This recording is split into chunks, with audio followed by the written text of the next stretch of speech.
stop true love. All it can do is delay it for a while. Leave me behind you like some kind of carpet man. I mean, who put you in charge? O'Connell, what do you think you are doing? Jonathan! O'Connell! Sorry, Jonathan, Miss coward that you are! O'Connell, you are not leaving me in here! I would have followed you, my brother. My captain. My king.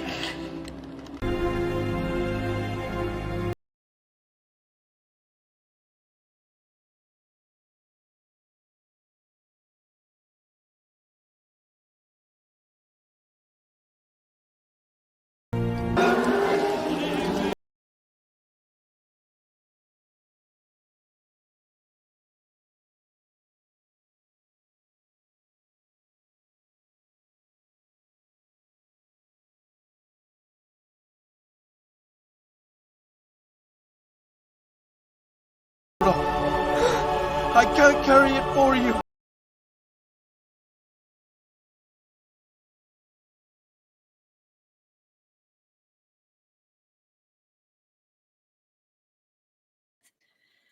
So I think it is pretty safe to say that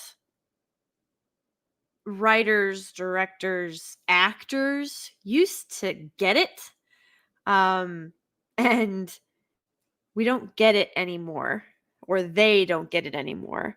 I would love to see anybody argue that any of those scenes did not depict some form of true love and devotion one way or another.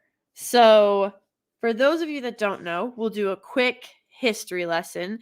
St. Valentine's Day, yes, it is St. Valentine's Day, was started because a Italian doctor turned rebel Catholic priest decided that he didn't like Claudius II's law about no new marriages, and he was like, that's not what the Bible says, that's not what the church teaches. We're supposed to, be fruitful and multiply. It's Valentine's Day, right? Be fruitful and multiply. And so Saint Valentine, then Father Valentine, he was performing marriages in secret against the laws of Rome. Catholicism at this time was also outlawed. It was or Christianity was outlawed. It was all against the law. He was against the law. The marriages he was performing was against the law. And so he got drugged before the tribunal in front of Claudius II, and they were like, hey, denounce Jesus and you're free to go. And he's like, yeah, no, I won't be doing that. And they were like, okay, we're going to give you some time to think about it. So they put him in jail, and he wrote a letter to one of his pupils, who was the daughter of his jailer.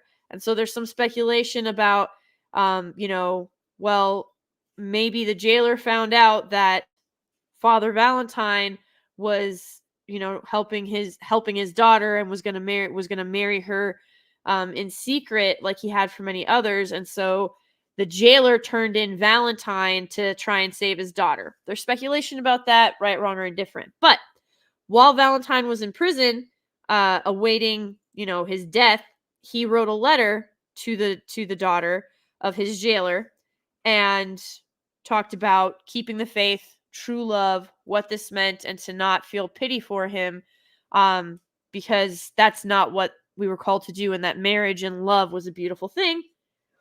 And that is why we send cards, Valentine's cards, on Valentine's Day. That started that tradition, talking about, true love and what it meant. And he was coming at it from a mentor-mentee perspective, but there's loads of examples of true love. And then they drug him out of jail and were like, okay, last chance. And he was like, nope. And so they stoned him to death. And while they were stoning him to death, they were like, okay, you anytime, whenever you're ready, like, you just say when and we will stop this. And he never said he never denounced Christ through that entire ordeal.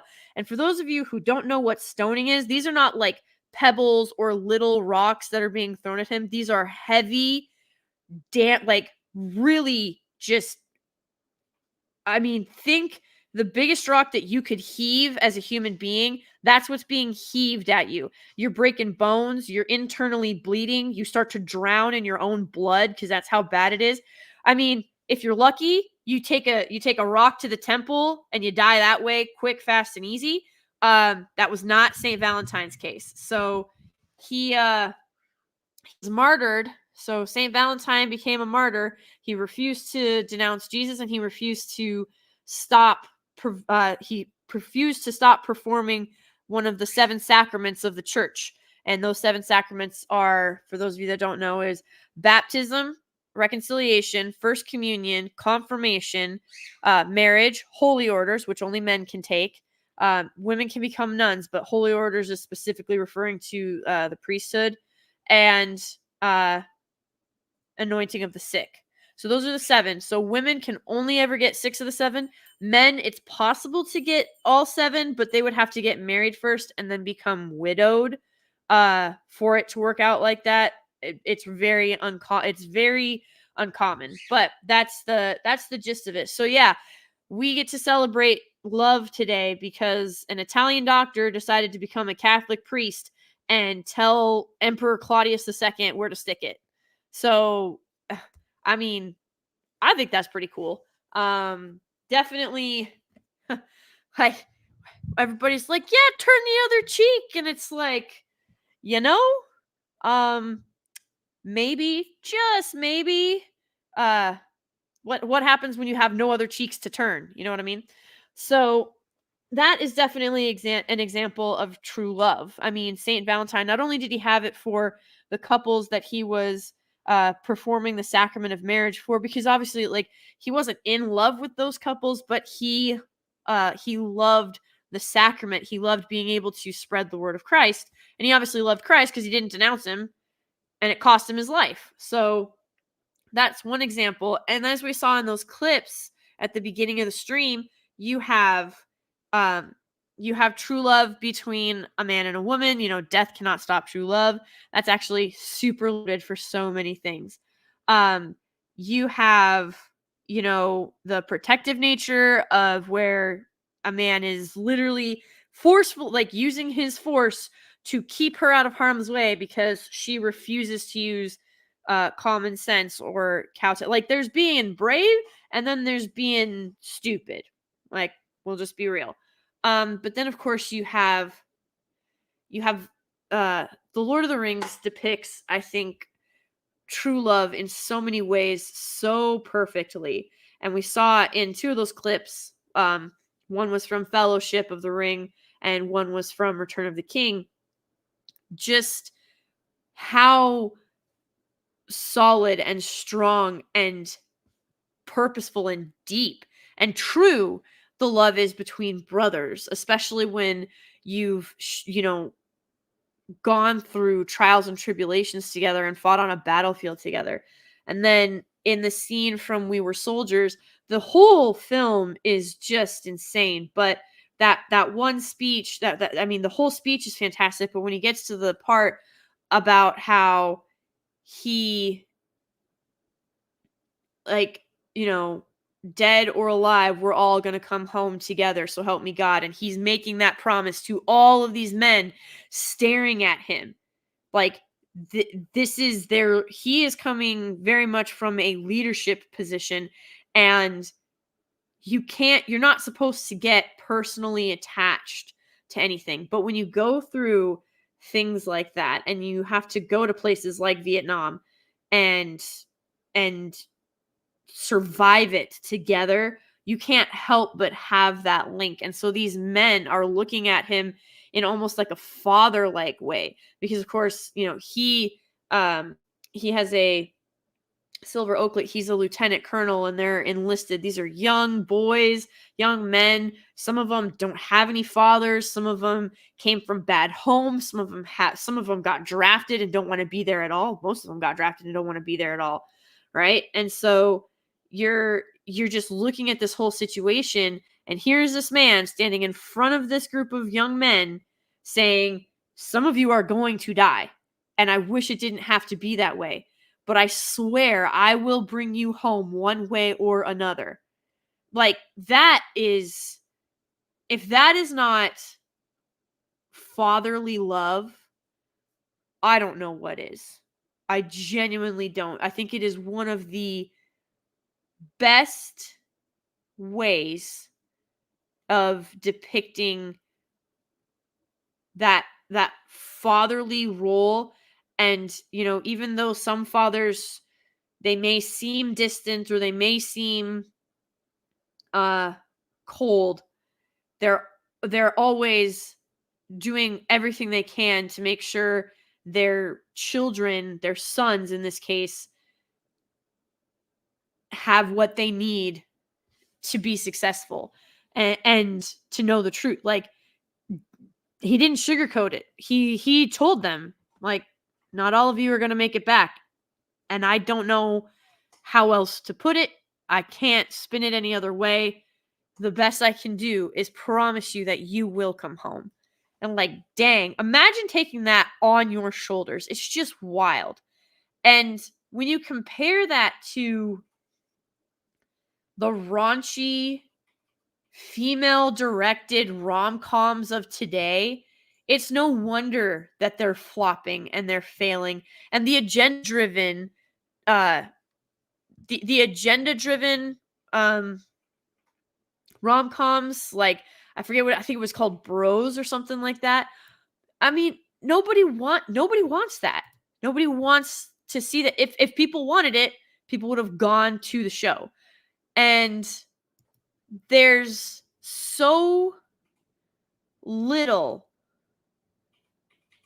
genuineness there. Like, the writers, it feels like the writers are writing about an experience that they heard about from a friend who was talking to another friend that saw something happen.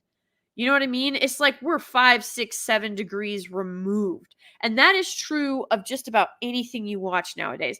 I don't know how many of you guys saw Argyle. Don't waste your time, your money, or your sanity. Madam Web, good night. But you look at those types of films, I mean, there used to be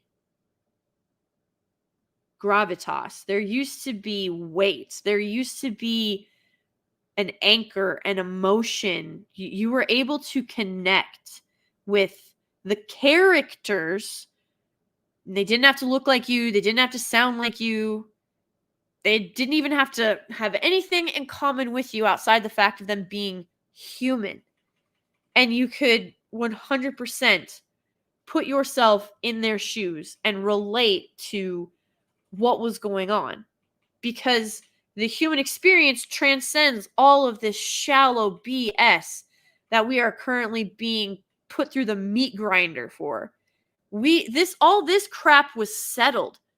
Honest to God, like, I'm not for mandatory service, but honestly, maybe everybody needs like 2 years in the military so they can see just how not racist this country actually is and not backwards this country is, and that you can laugh at that shit so hard. Like, when I was in the Marines, the dudes who made the most fun of black guys in general were the black guys.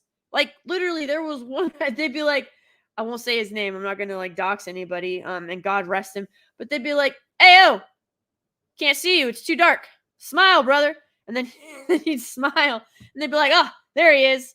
And like, it's the black staff sergeant cracking this joke with him. It's just fucking hilarious. And you just watch it and you're like, whatever. I got called. First of all, I didn't understand for a long time until I realized that I was, like, depending on the time of year and whatnot, I have strawberry blonde hair, so sometimes it would be more blonde and sometimes it'd be more red. I didn't understand why they called me Cheese Whiz Cracker until I realized I have blonde hair and I'm white. And I am ashamed to say I didn't even realize that. That's giving myself too much credit. That had to be explained to me by my corporal. And I was like, oh, so are they making fun of the fact that I'm blonde or that I'm white? He was like, oh my God, that was such a blonde thing to say. And I was like, that still didn't answer my question. And he goes, oh shit. And like, literally, that's what it was. I was a Cheese Whiz Cracker and I didn't know what it meant for the longest time. Hernandez. And by the way, my black staff sergeant's name was Staff Sergeant White. And my white staff sergeant's name was Staff Sergeant Brown. And my Mexican staff sergeant's name, he was Staff Sergeant White. It was very confusing. And one time, just to fuck with everybody, because they all have the same rank, they switched fucking camis. Ugh. It was fucking hilarious. Sorry. Oh my gosh. But man alive, it was so freaking funny. I'm 5'8", so I'm taller than most women. Aren't you like 6'5"? I mean, hubby's 6'4", so I didn't think you were that tall. Maybe it's just because I'm used to standing next to him all the time. But yeah. Also, I tend to make myself smaller because I was trying very hard to blend in. Yes, I am blonde. By the way, hello Ruben, and hello Saw01, and of course Mexican Iron Man. Hello. Speaking of, sir, much love. Happy day for you and your hubby. Hope all is well. You know, can't complain. And even if I did, wouldn't do much good, would it? But yeah, man, Mexican Iron Man, love you. Mwah. Thank you for the members chat. It means the world. I appreciate you. 13 freaking months, bro. Thank you for the support and the love. That's not that tall. That's really not that tall. Like, it's genuinely not. It's so funny because I went and I stood next to X-Ray Girl and I was taller than her and like I tend to hunch because I know like most women tend to hover around 5'4", 5'5", and so I just kind of like I sort of slink a little bit. So when I stand up straight and people, oh shit, you're actually that tall, and I'm like, yeah. But it's really not that tall, especially when you've got when I have a 6'4" husband and all my daughters are going to be taller than me, which I'm happy about. I think they're probably all going to hit 6 foot because dad's 6'4", I'm 5'8", so daughters should hit 6 foot. Sons should all be like 6'9" or whatever. Maybe not that tall, but it is what it is.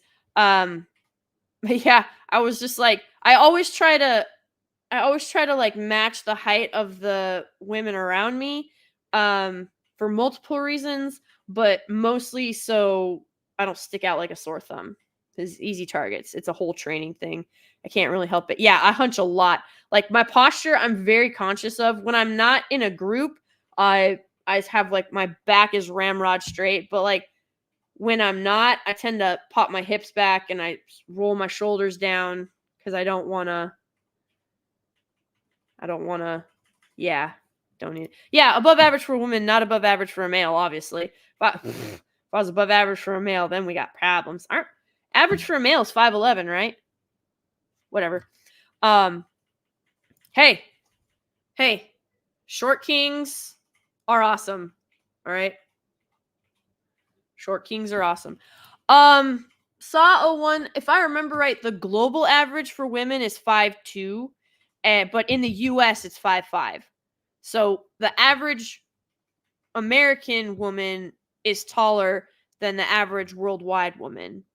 But I think that's because between India and China, they have like a quarter of the world's population and they tend to be shorter. But yeah, it's always better if you can kind of like blend, like especially I am happily married for over 12 years. Like I don't need to stand out for any reason whatsoever. because I don't like to attract attention. That's why I don't show my face on here. Plus, you guys don't need to see my ugly mug. So there's that too. But back to true love, and its many forms. So, we tend to nowadays.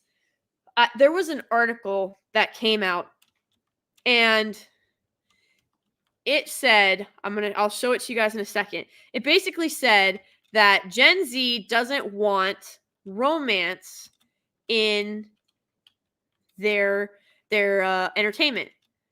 And when you act like that's the headline. Like they don't want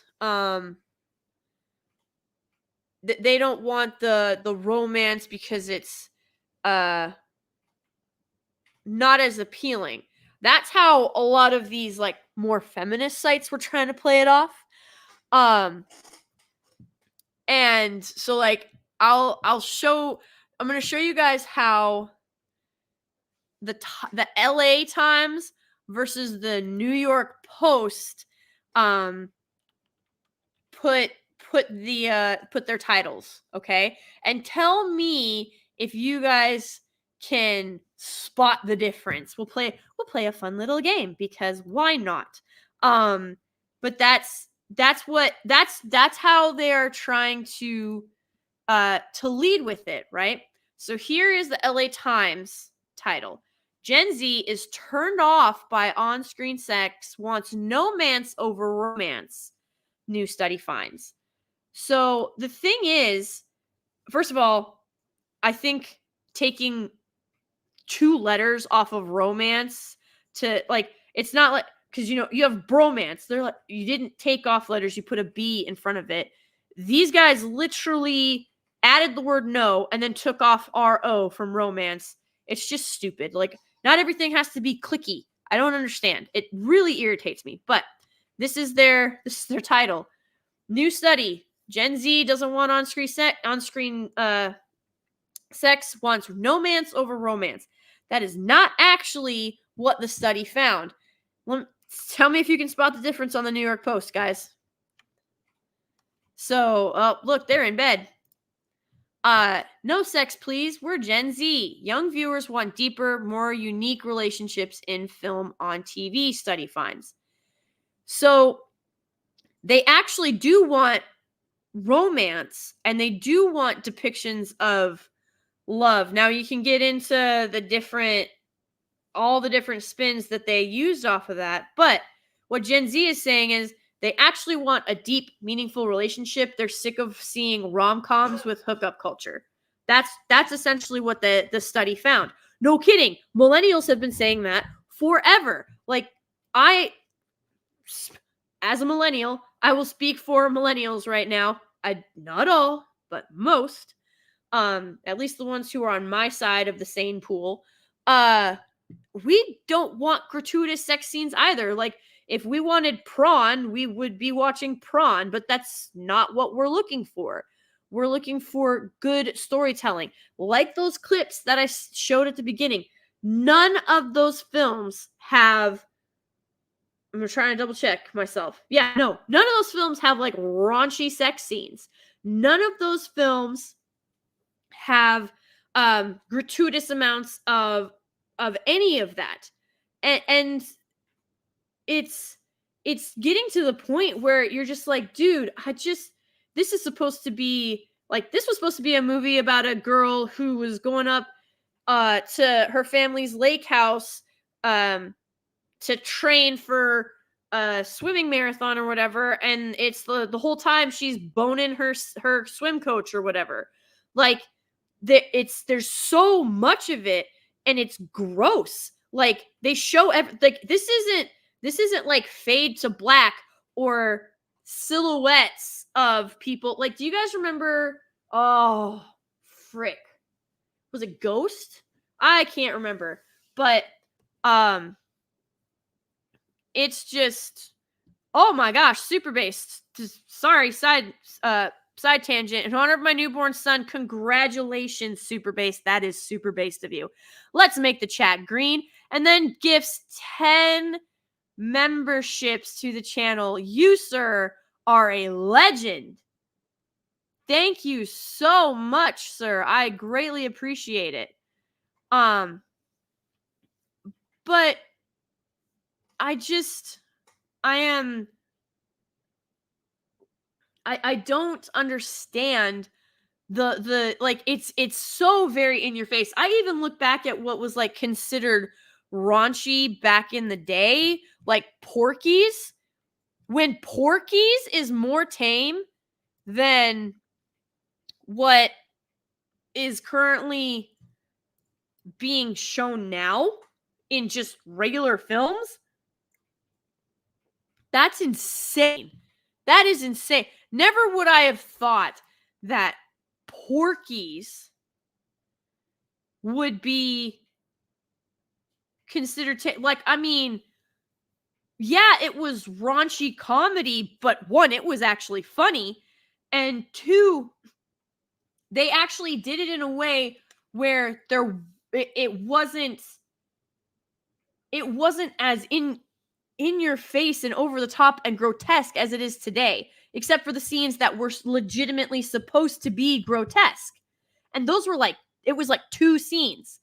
Nowadays, you would be lucky if you can get away with just like a chaste kiss. Like, it's insane. Meanwhile, you've got Lord of the Rings, one of the greatest trilogy ever put to film, one of the greatest stories ever written, literally the cornerstone of modern fantasy. There is not one scrap of gratuitous sex in there. And the romance that's in there is it's pure, it's beautiful, it's real. I mean, when you look at it on film, we have if you watch the extended, which everybody should, it's the way to watch it. You have Eowyn who's pining for something she can never have, which is Aragorn, because he's in love with somebody else. Like, they are very, like, Eowyn is beautiful and tenacious and smart and loyal, but I mean, it really was no contest. So she's pining for Aragorn, who she's never going to be able to have because he is in love and loyal and dedicated, even when he thinks that she's gone to the Undying Lands.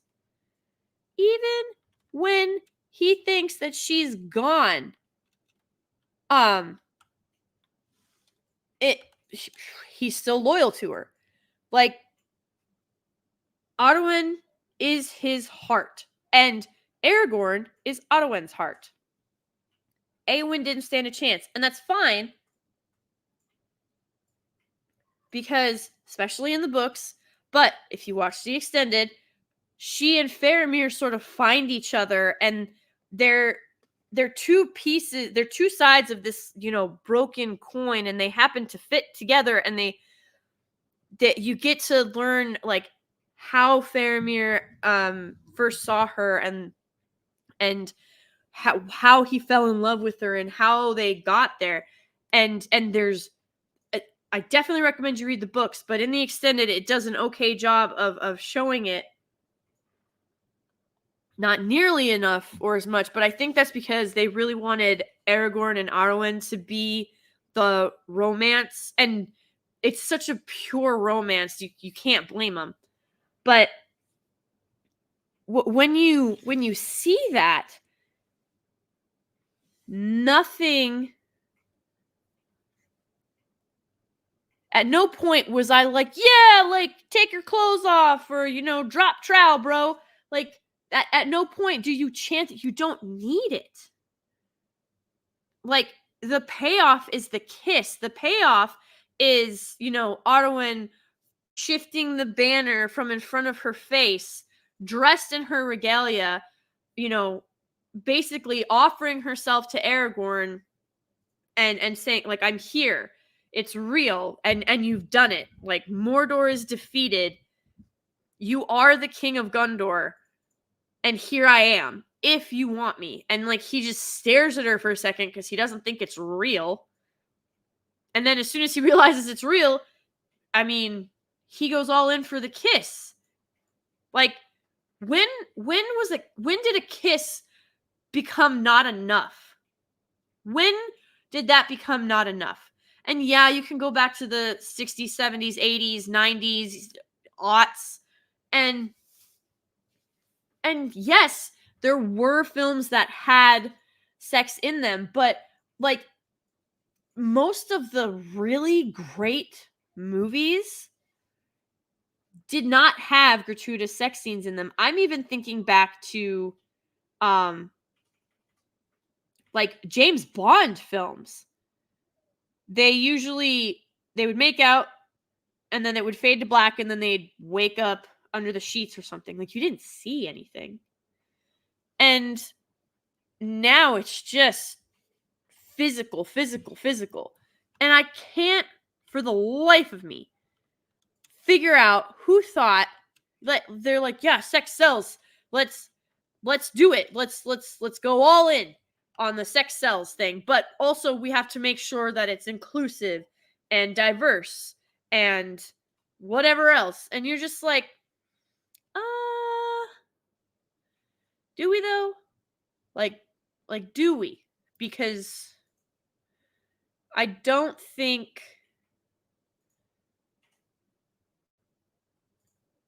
I don't see the need for that.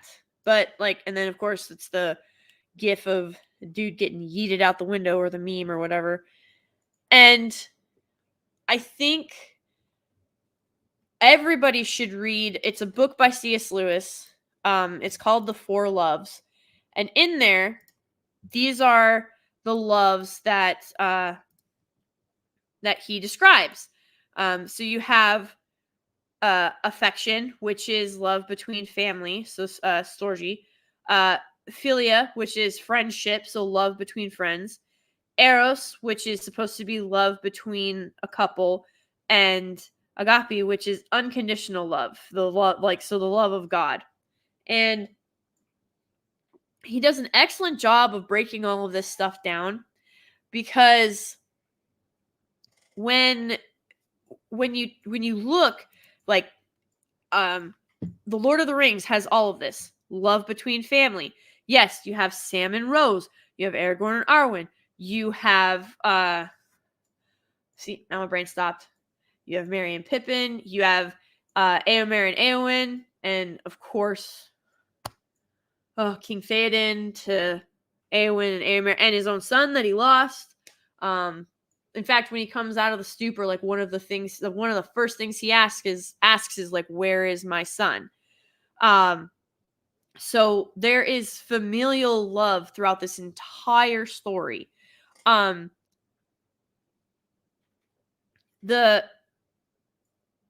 philia, the friendship, like that is the fellowship, right? So that is all. That's Gandalf, Merry, Pippin, Sam, Frodo, Aragorn, Legolas, and Gimli. That's all of them, right? That's fellowship. That is the bonds of fellowship. And you could argue that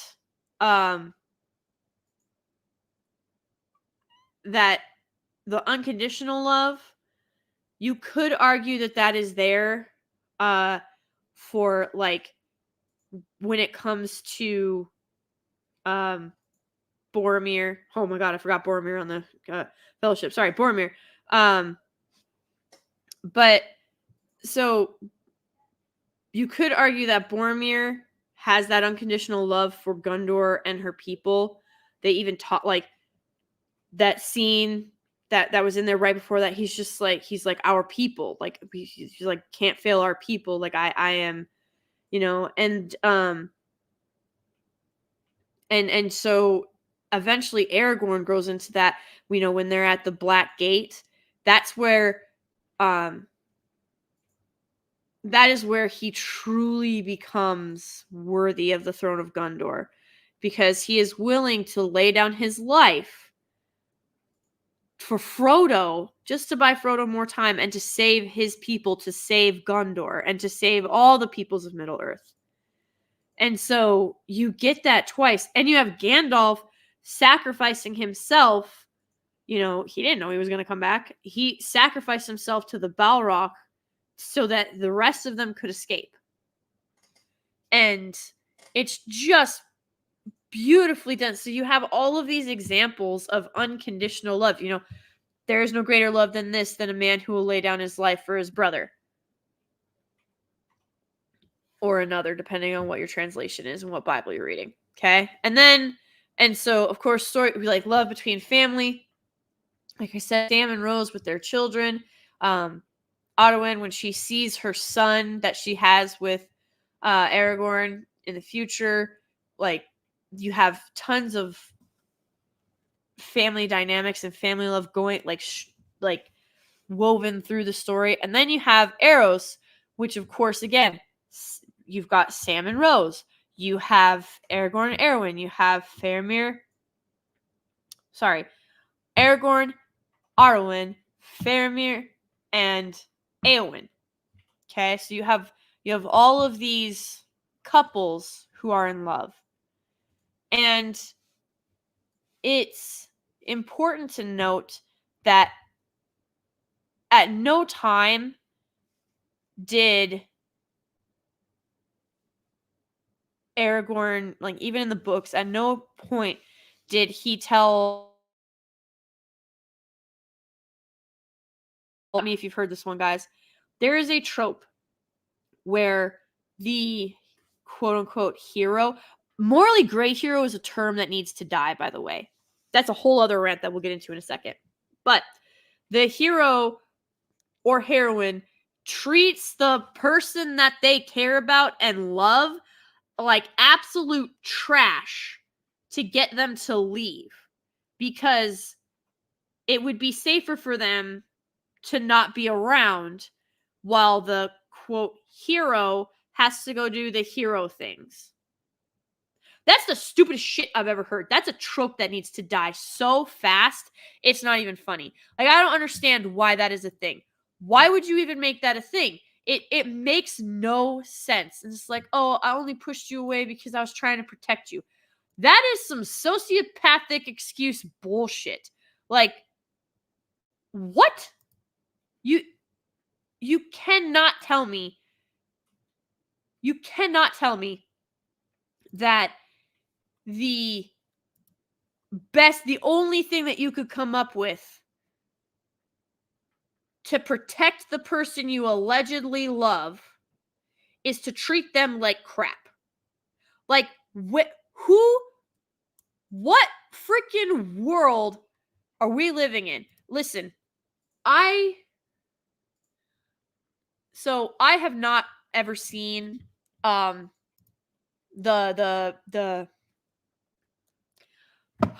freaking vampire werewolf movies from like a decade and a half ago. Okay, what's her name? Plankface and Robert Pattinson, who is not a very good Batman in my humble opinion. God, what the frick is the name? Twilight. Yes, thank you, Adega. Thank you, chat. I knew I could count on you. And it's I've never seen it, but apparently there is a lot of emotional abuse. I don't know how to phrase that, but that's like what people talk about now when it comes to like true love and stuff like that. And I'm like, have you seen The Princess Bride? Like, what are you doing wasting your time on these low budget plank face yes, this one, Kristen Stewart. I just shared a picture of her. She was on the cover of some magazine, and she looks, I forget who was it. I think it was Nina, who, by the way, if you are not following Nina, she is a delight. You can find Nina Infinity. You should follow her here on YouTube and on Twitter. But she shared a post, and she's like, what happened to this chick? And I was like, feminism happened to that chick. Like, Like, feminism will destroy you worse than just about any drug, as far as I can tell. But people are like, oh, it's the pinnacle of, like, you know, romance. And I'm like, have y'all seen The Princess Bride? Have y'all seen The Lord of the Rings? Have you seen We Were Soldiers? 10 things that you want to talk about a rom-com that gets it. And yes, I know it's based off of Shakespeare, which is proof that you can do a modern adaptation of stories. You just need to stay true to the source material as possible. 10 Things I Hate About You is probably one of the best rom-coms ever made, bar none. But something that I genuinely remember, while I grew up with the 3 channels, right? Channel 2, Channel 7, Channel 9. CBS, NBC, PBS. Those were the channels that I had. And so I didn't have access. We never had cable when I was a kid growing up. We never had satellite. It was a luxury. It wasn't something that we could afford. And that was fine. It was totally fine because I would hear about stuff from school. But YouTube was not when I was in junior high and high school, YouTube was in its very early years. And so I would get exposed to a lot of the stuff that way, or at sleepovers, right? And there was a show, and it was called One Tree Hill. And it was toxic AF, by the way. So at the same time that boys were being told that, you know, no means no, and when a girl says it, you have to take it very much. I was very much in the middle of. I was a '90s kid, and so very much when it was no means no. Take her seriously. You know, when the boys are being told that girls don't want to be chased, don't want this, don't want to be treated like a piece of meat, don't want to be fought over, right? What the girls were being told was, if he really cares about you, he would fight for you. If he really cares about you, he would, you know, do X, Y, or Z for you. I'm going to show you guys this scene. I remember this so vividly because I was like, if that's what you wanted, why the fuck didn't you say so? I bleeped myself. Okay? But I don't even remember what these characters' names are. I don't remember the context of the show. I remember that show was wildly insane. But this particular scene has stuck in my head for so long because it genuinely pisses me off. Because I wonder how many girls saw that and were like, yes, that's it. And we shouldn't have. And you get into this whole twisted, thing of, I want you to do this thing for me. Guys, just buckle up, all right? We're about to go on a traipse through the female mind really quick. I want you to do this thing for me, but I don't want to tell you that I want you to do this thing for me. I want you to want to do this thing for me. And if I tell you I want you to want to do this thing for me, then it doesn't count because I had to tell you to do it for me. And now I can't tell if you're doing it simply because I said I wanted you to do it or because you really wanted to do it. I know that was a whole lot, but that's legit how the female mind works. And that's why this scene pisses me off, because it adds to that absolute freaking confusion. Hopefully I didn't boomer the crap out of this and I actually put the sound on. Let me turn it up so you guys can hear it, hopefully. Okay, here we go. Freaking buckle up, Buttercup, because this is going to make you mad, or at least it should, because I swear this is where modern writers, they took this and then they went 2, 3, 4, 5, 6 degrees to the left with it. It's insane. Here we go. What I wanted you to fight for me. I wanted you to say there is no one else that you could ever be with, and that you'd rather be alone than without me. Holy shit! That right there. So I don't remember the context because I didn't watch the show religiously. It wasn't my thing. I'm not a huge, as it sits, I am not a huge rom-com person. Definitely not a huge drama person, especially not that kind of drama. That scene, you have to understand, I think I was like 11, 12 when I saw that scene.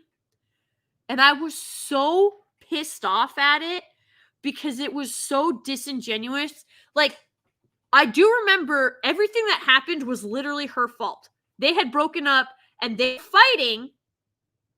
And he's like, you never told me what you wanted. Like, I didn't know. And she's like, what I wanted was you to fight for me. So she purposely caused some shit, some drama, so that she could test him.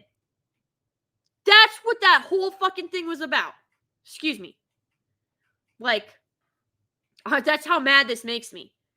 Like, what the actual frick?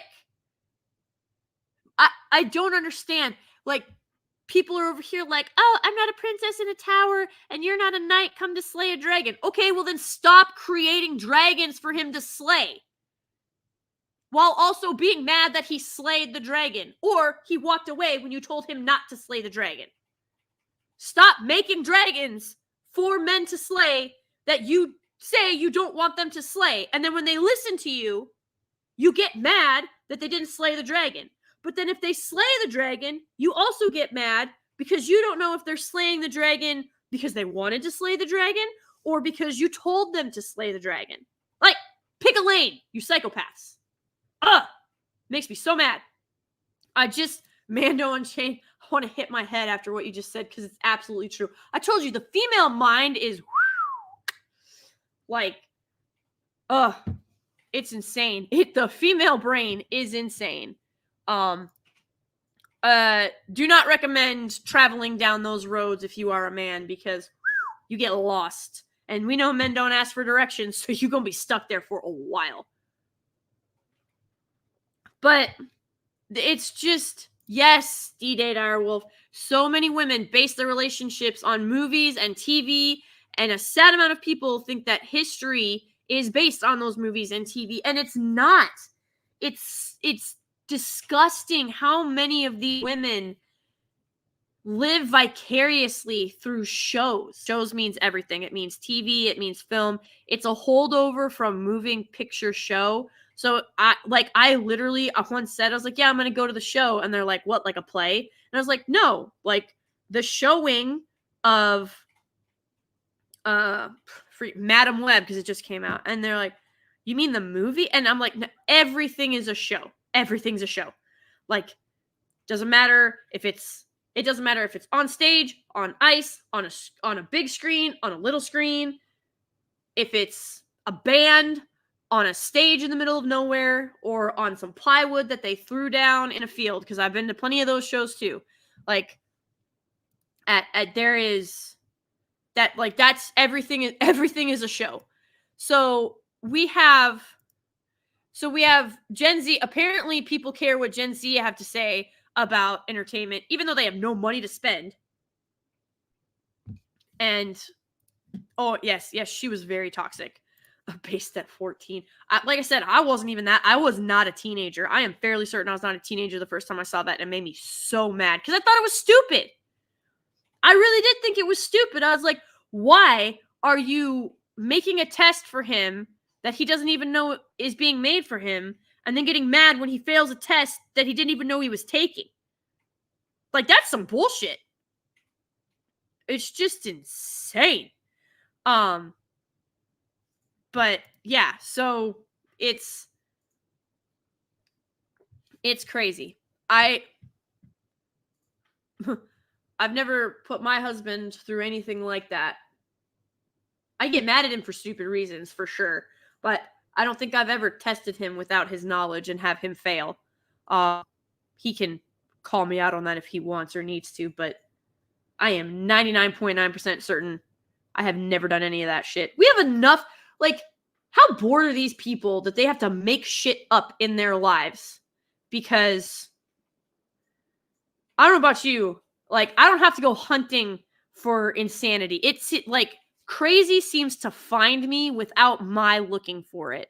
Like, guys, if I just told you what's been going on in my life in the past like 18 months, I don't need to go hunting for drama. I have got plenty on my plate right now. So it's just crazy. And now we have an entertainment business who is skipping over millennials. Like, it's millennials are really, we're in a really weird position because half of us, we're the back third of us, the third youngest of us, myself included,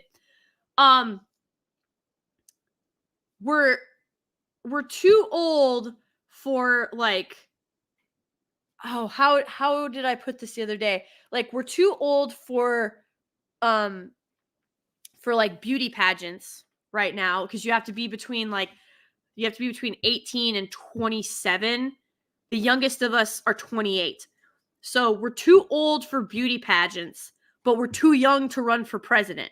So like we can't run for president, but there's all this others. We're in this really weird situation, like spot right now. And then the older millennials who have been in the workforce for 20 some odd years are still being treated like they're 18-year-old stupid kids. And it's just baffling because, yeah, you have a portion of us who are man children and whiny Karen, but there's a huge chunk of millennials that are just working their asses off. And we got Hollywood freaking, they went from Gen X to like a blip on millennials and then boop, landed on Gen Z. And we're like, oh, we have to, Gen Z is so vocal and so this and this. Like, no, they make TikToks. That's not the same thing as being vocal. They're literally clout chasing. And now you're doing surveys and you're like, oh, well, we found that Gen Z doesn't like sex. Okay, millennials didn't like that shit either. But you didn't listen to us. Like, I didn't want to be assaulted with freaking, tits and ass every 5 seconds. What's also really weird is they have no problem showing boobs. But bottom frontal, that was something you actually saw in the 80s. Like, very in brief, it would usually be silhouetted or something like that. If you noticed, you don't see that as much today. Like, you don't see it at all today. But you get to see raunchy sex scenes. I don't understand it. It's very confusing. But it's just like Hollywood is ignoring a huge customer base in millennials because we're screaming for good entertainment. Millennials have been through some shit. I know everybody else has been through some shit. All generations have their shit. But like, not only have millennials been through some shit, we keep getting shit on for stuff that we had nothing to do with. Again, the back third of us, where I'm at, we can't run for president. Like, we are not old enough to run for president. Like, that's crazy to me. Like, old enough to have families, old enough to do all this other stuff. Old enough to have been married for 12 years with 4 kids. Not old enough to run for president. Blows my freaking mind. It's just insane. Hey, Eternal Vigilance, what's going on? It's crazy.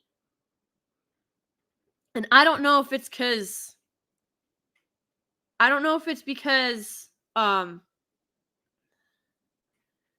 people are living longer, and so people think millennials are younger than we actually are, and they're confusing us with Gen Z. Like, I can't tell you how many times I've had to correct my mom. She's like, yeah, well, the millennials did the cinnamon challenge and the Tide Pod challenge. And I'm like, no, millennials did the cinnamon challenge. We did not do, that's Gen Z. The Tide Pod challenge is Gen Z. And she's like, well, what's the difference? And I'm like, apparently there's a very big one. I was like, we didn't do, like, millennials do stupid fun stuff for the most part. I've noticed Gen Z they're the ones who escalate and get bored. Like, they're the ones, like, it's almost like it's like addicts. They're the ones who escalate so fast because they need more clout. It's crazy, and it's insane to me how fast trends die nowadays. Like trends used to. Do you guys remember when, like, there used to be seasons for, like, fashion trends, and there used to be seasons for even music trends? And, like, now that shit's over in, like, not even a week. 72 hours. 72 hours. It's crazy. It's crazy. And then this is the generation that you want to listen to when it comes to displaying or what is it? I guess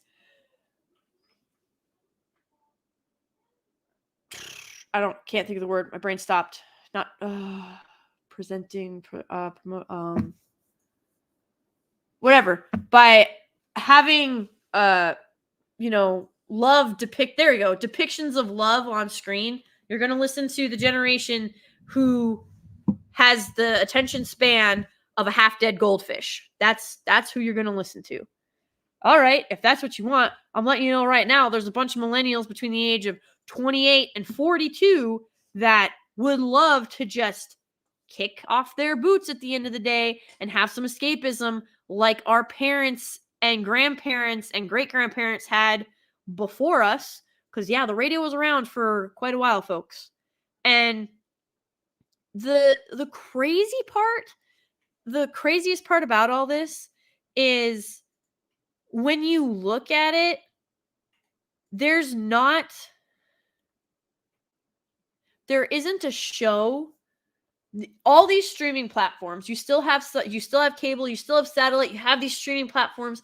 There is not a show today that, one, carries the weight, and two, allows you to do what you could do even in the 2000s.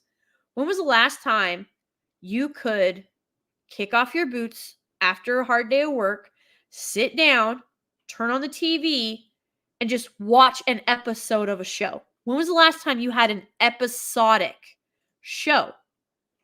Not something that, I mean, the things that come to my mind, ER, that was a drama show that I actually kind of enjoyed.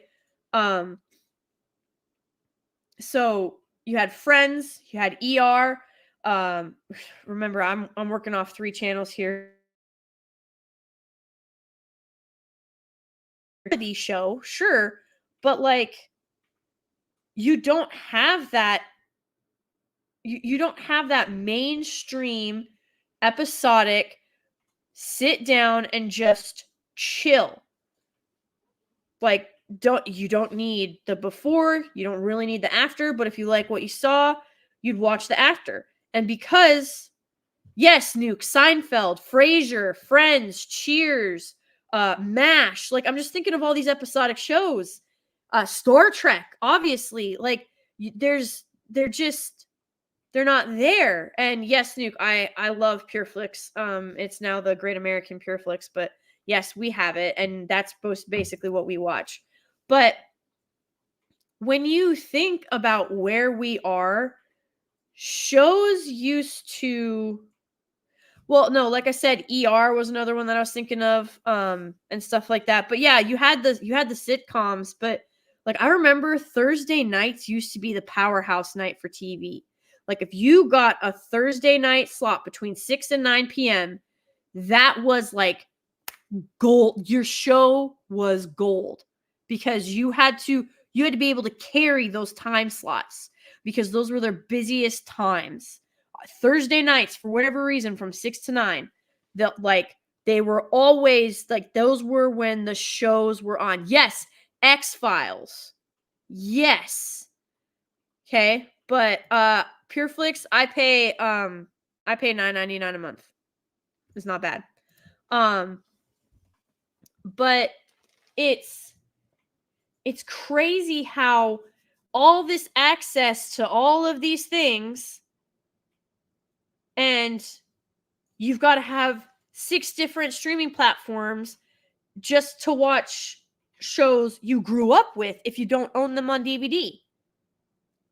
You got to own 6 different streaming services just to watch different shows because there is nowhere that you can get all of them anymore. It's the cable wars all over again, but it's the streaming wars, and Netflix is kicking ass at the streaming wars. Like, let's not even pretend that it's close, right? Disney Plus is still in the red. They are not making profit. Not making profit. They admitted this on their earnings call. Like, it's crazy. And Disney has admitted, when was the last time? Because Elsa didn't get a prince, Anna did. But, like, Moana didn't end up with her true love. Elsa hasn't ended up with a true love. I'm trying to think of the Disney stuff that's come out. Raya, I forget what that one's called. Raya and the Last Dragon. She didn't end up with a true love. Like, they're very much not doing the prince and princess true love thing at all anymore. And their numbers keep falling, and they're curious as to why.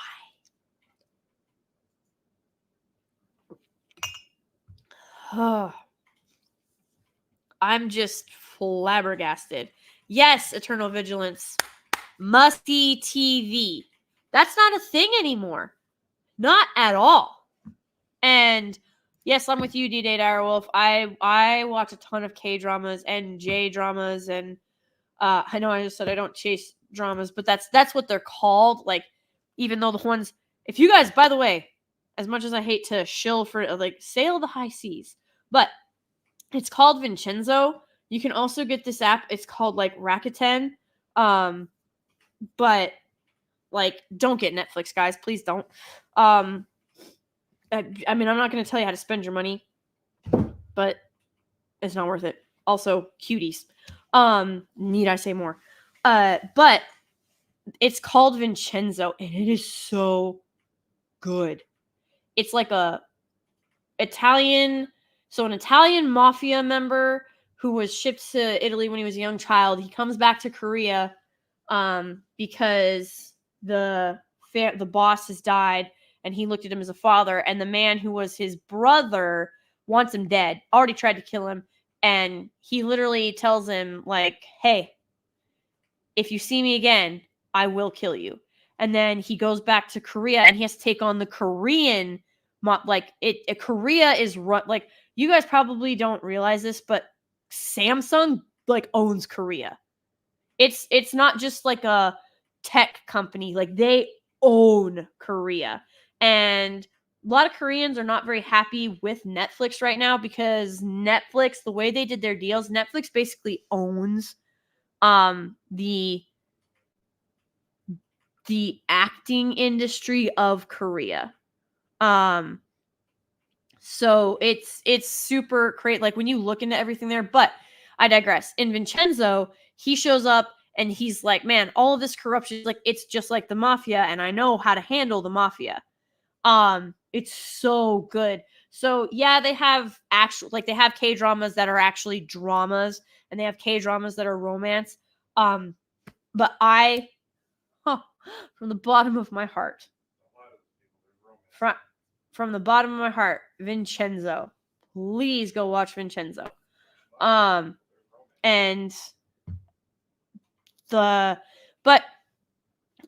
anime, there's an anime out there for everyone and anyone. There's so much anime. I always like Rurouni Kenshin. So the ones that I usually recommend for people just starting out is Rurouni Kenshin, Sailor Moon, Yu Yu Hakusho,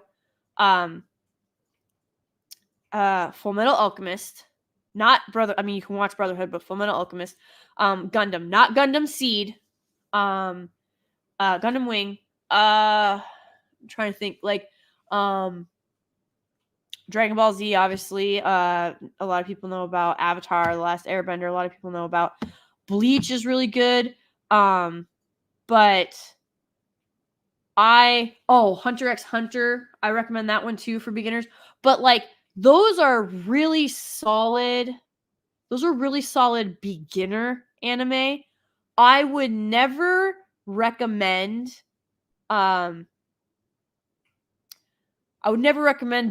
Berserk for a beginner because it gets intense really fast. Like, I think anybody that has read or watched Berserk, like, I think you guys can agree with that. That's like, that would be if someone's like, hey, these are the anime or the manga that I've read or the anime that I've watched so far, and I like this one, but I didn't really like this one, and where do you think I should go from here? And I'd be like, oh, well, if you really liked Dragon Ball Z, you're probably really gonna like Berserk. Or if you really liked Kenshin, you're probably really gonna like Cowboy Bebop.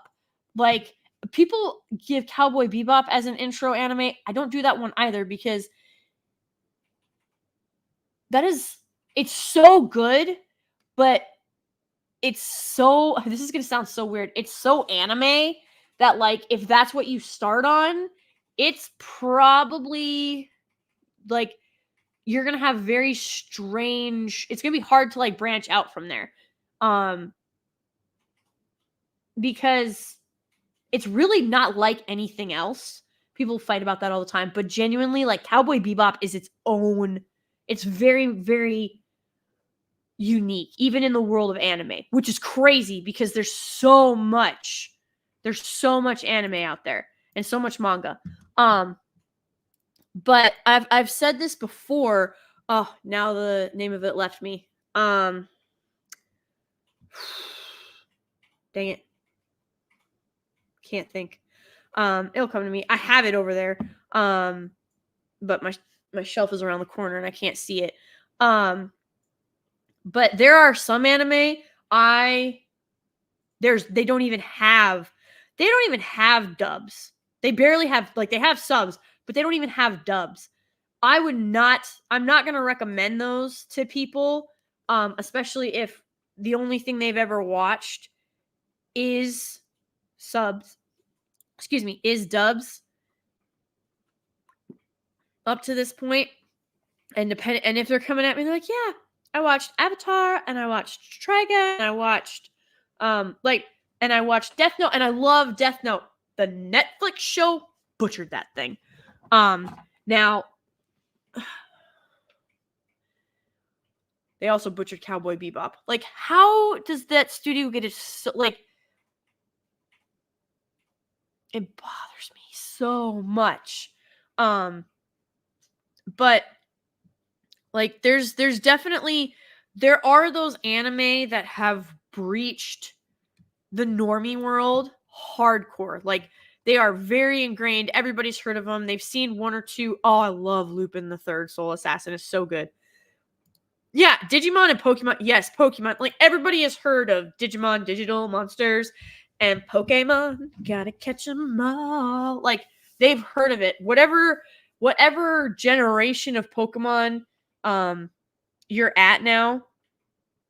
But they're like, those are definite safe beginner anime and beginner manga. But like, there's some anime and manga that I have watched that you actually have to have some, like, you'd actually have to have, like, Japanese history knowledge to understand what's going on.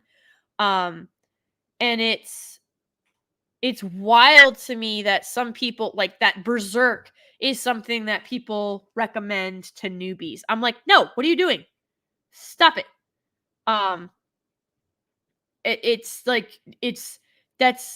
That's not a beginner. That isn't a beginner anime. I'm trying to think. Oh, freaking A. Hold on, I gotta go look at my shelf. I'll be right back. Here, you guys can watch the clips again really fast of different examples of true love. Death cannot stop true love. All it can do is delay it for a while. Leave me behind here like some kind of carpet bag. I mean, who put you in charge? O'Connell, what do you think you are doing? Jonathan! O'Connell! Sorry, Jonathan, it's a bit coward that you tall. are! O'Connell!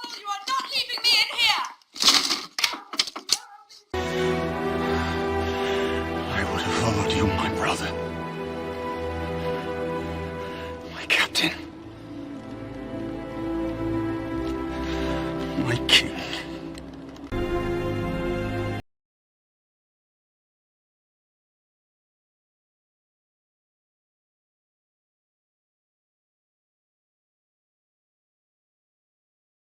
God.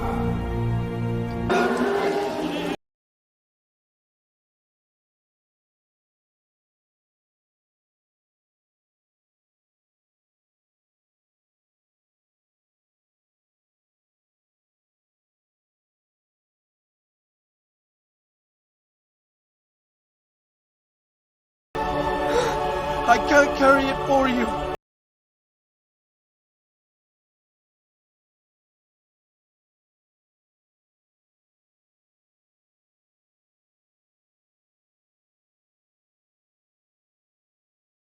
Okay, so Fushigi Yugi. All right, I like my brain stopped. I was like, I know what I'm trying to say, but I just keep getting like stuck. So Fushigi Yugi, I love that anime, but I was so I had read so much manga and watched so much anime at that point, and like I already loved history, so I had a lot of historical reference and context. You need you need all of that to watch Fushigi Yugi, especially because, as far as I know, it still has not been dubbed. It's only subbed, and it's a fantastic anime. But it is not something I would recommend for a newbie. Even someone who's been into like anime and manga for like 2 or 3 years. That is like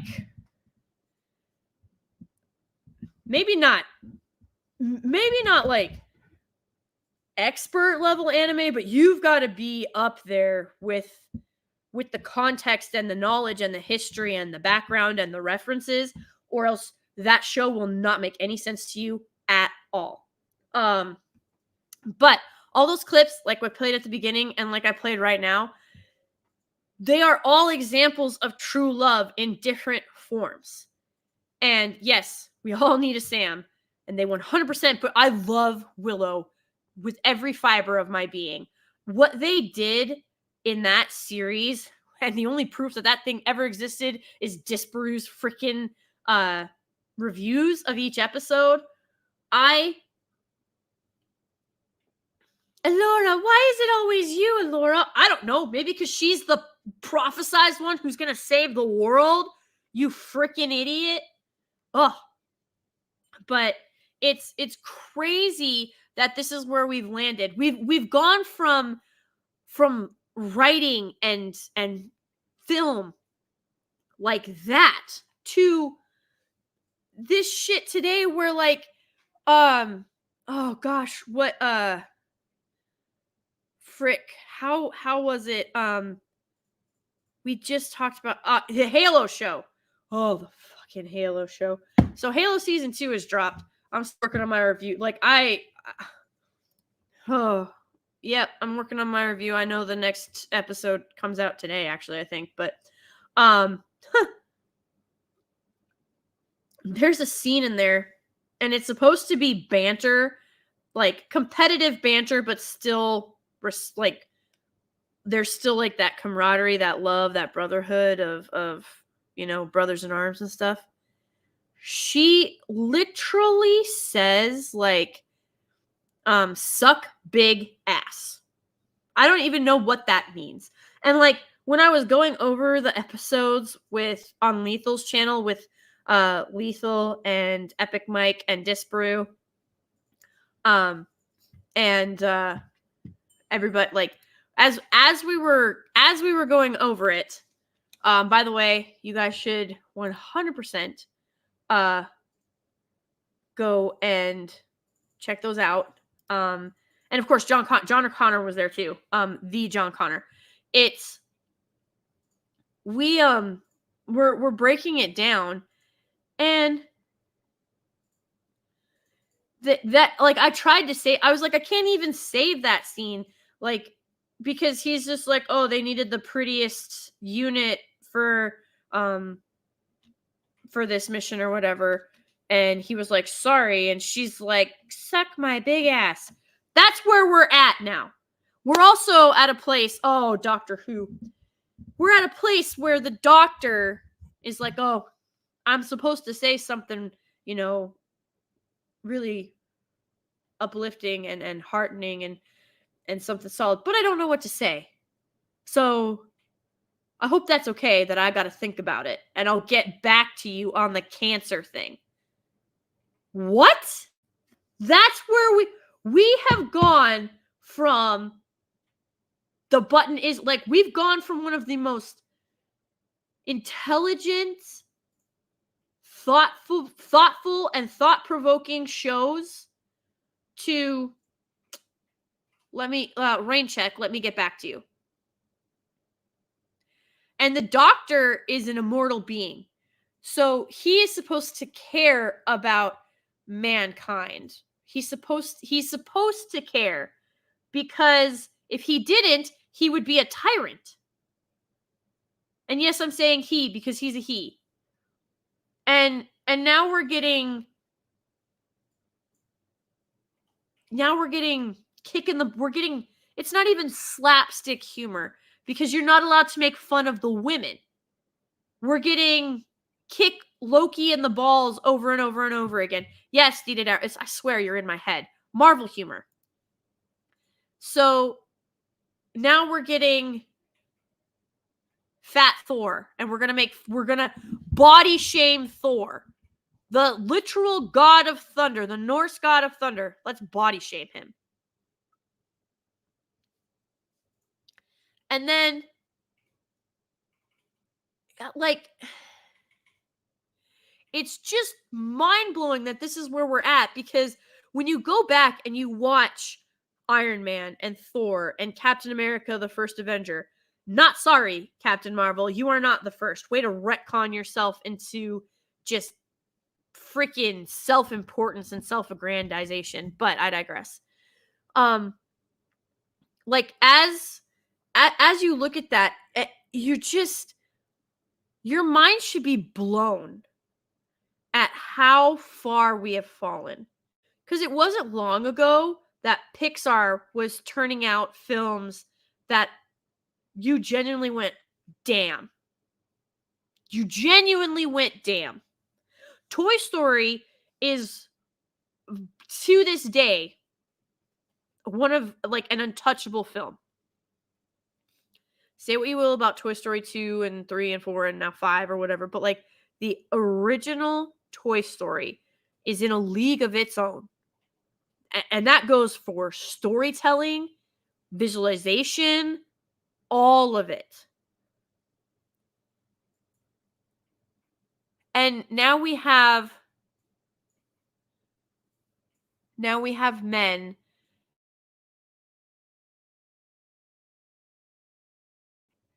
Here's the thing.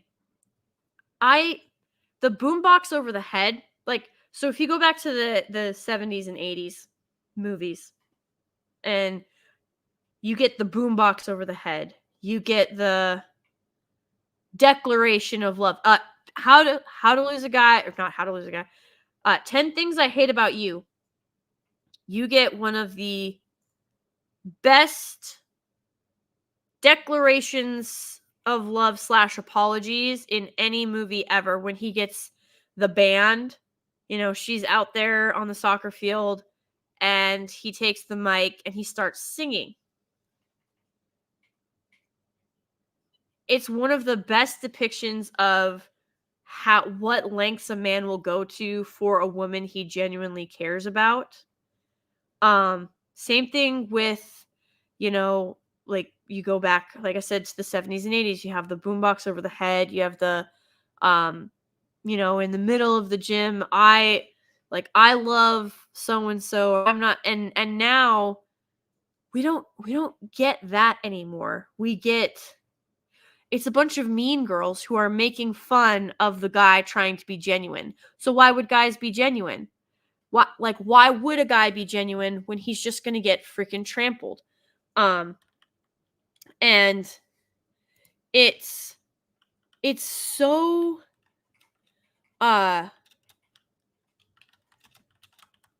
heartbreaking because men are being painted in this horrid way, and it's unfair, it's disingenuous, and they're being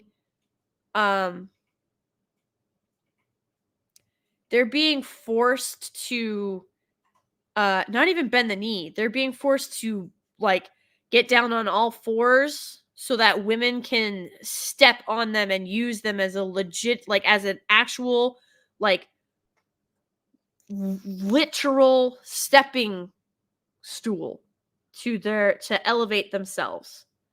And I can't remember. Oh, frick. What's the movie where he's like, the worst guys were the best guys that got hurt? I can't, like, I'm paraphrasing it. It's Matthew Lillard. Frick! What's that movie? Oh, I can't think of it. But he literally says, he goes, the worst guys you know were once the best guys who got their hearts crushed. Okay? And it's true. Like some of the guys who have emotionally like severed themselves are because when they did care, they got annihilated. And it's disgusting because it's true. Women will never, very seldom, very the exception to this rule is probably 0.005% of the global population. Women will not humiliate themselves in any way for anyone, including the people they say that they love, because their self-image is so important to them. And most of us live in denial about who we are, that at any point, if that gets shattered, we can't handle it.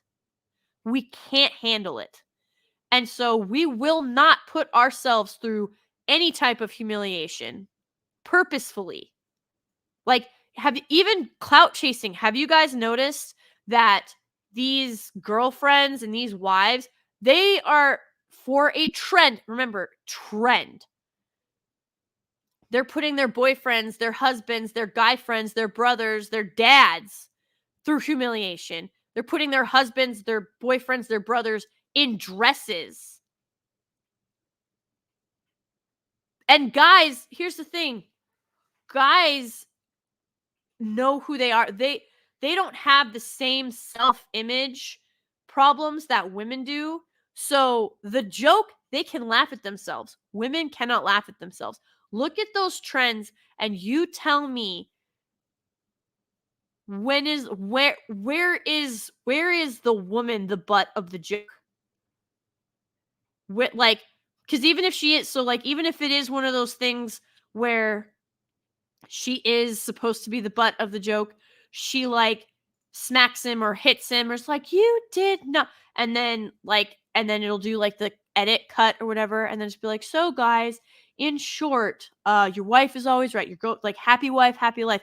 Like, the emotional tyranny that is happening on social media is fucking insane. And I can't think of any of these trends, quote unquote trends, that at any point the woman is the one who is humiliated. Like, what would be the equivalent of a man putting your man in a dress? Like, what would that equivalent be? I have no idea what it is. But, like, the fact that you're not only willing, but you're eager to put your man through that type of public humiliation for clicks and for clout, I have a serious issue with it. I really do. It's the same. It's very similar to uh the issue I have with, I don't know what they're called, but like family vloggers who use their kids. Like, it'd be one thing if, you know, you were logging some kind of journey or something like that, but like these people, it's just their everyday lives, and they're like going into their kids' rooms and sharing it. Like, I don't remember which child YouTuber it was, but they're grown now, and they were like, I wish my parents hadn't done that, because millions of people know my birthday, they know my whole name, they know what street I lived on, they know my pets' names. Those are all security questions. Those are basic security questions. And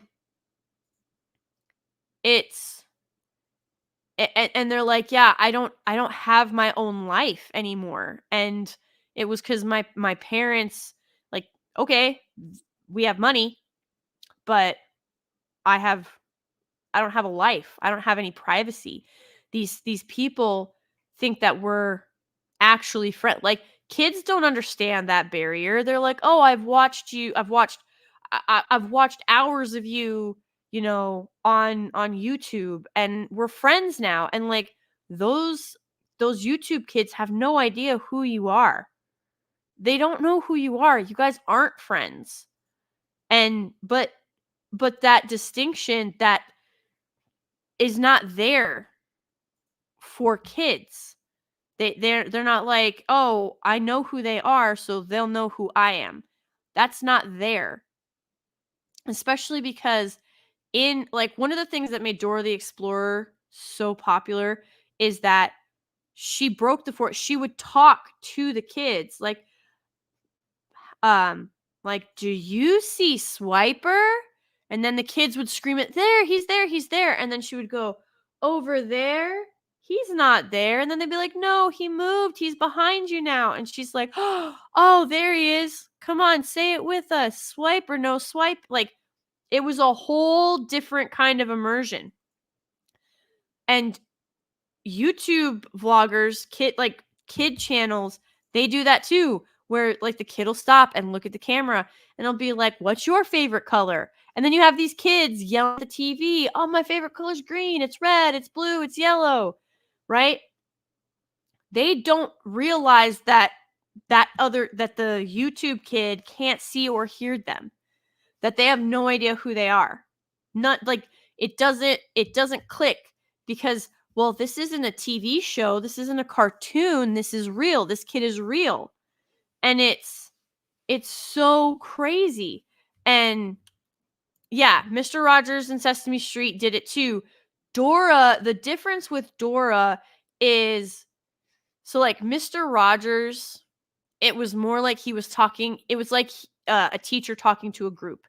And Sesame Street, it was again, it was more like, it's Elmo talking to all of Elmo's friends. So he wasn't like singling you out. And the only time Mr. Rogers really did like the singular you would be like, sometimes when you feel this way, what are things you can do to help you get over it when you're feeling angry or you're feeling sad? But there was still that, like, that distinction. Very much now with YouTube, it's not there, especially because literally anybody can YouTube at any time. And so it's crazy when you see all of this, and then you wonder why kids don't respect their parents, don't listen to their parents. You wonder why this concept of brotherly love, everything now, I don't blame Gen Z, because these psychos who are, sorry to break this to you, Gen X, but it's a big chunk of you, it's a big chunk of millennials, and it's a pretty solid chunk of Gen Z. Everything gets hypersexualized. There's no we went over the 4 types of love from C.S. Lewis's the 4 types of love. It's a book. Again, recommend everybody reads it. there's nothing outside of Eros. There's nothing outside of that relationship, sexual element of love. Everything is hypersexualized.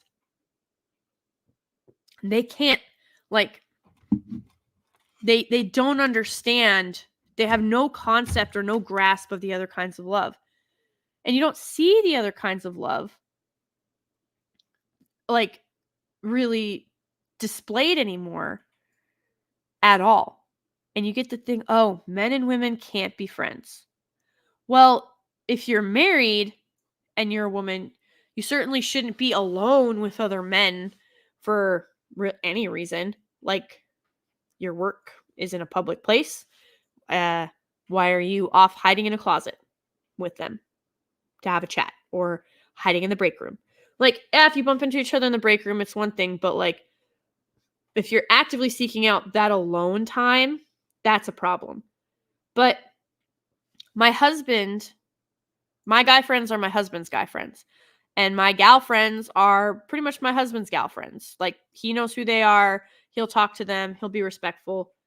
There's no reason why you can't be cordial and polite to the opposite sex.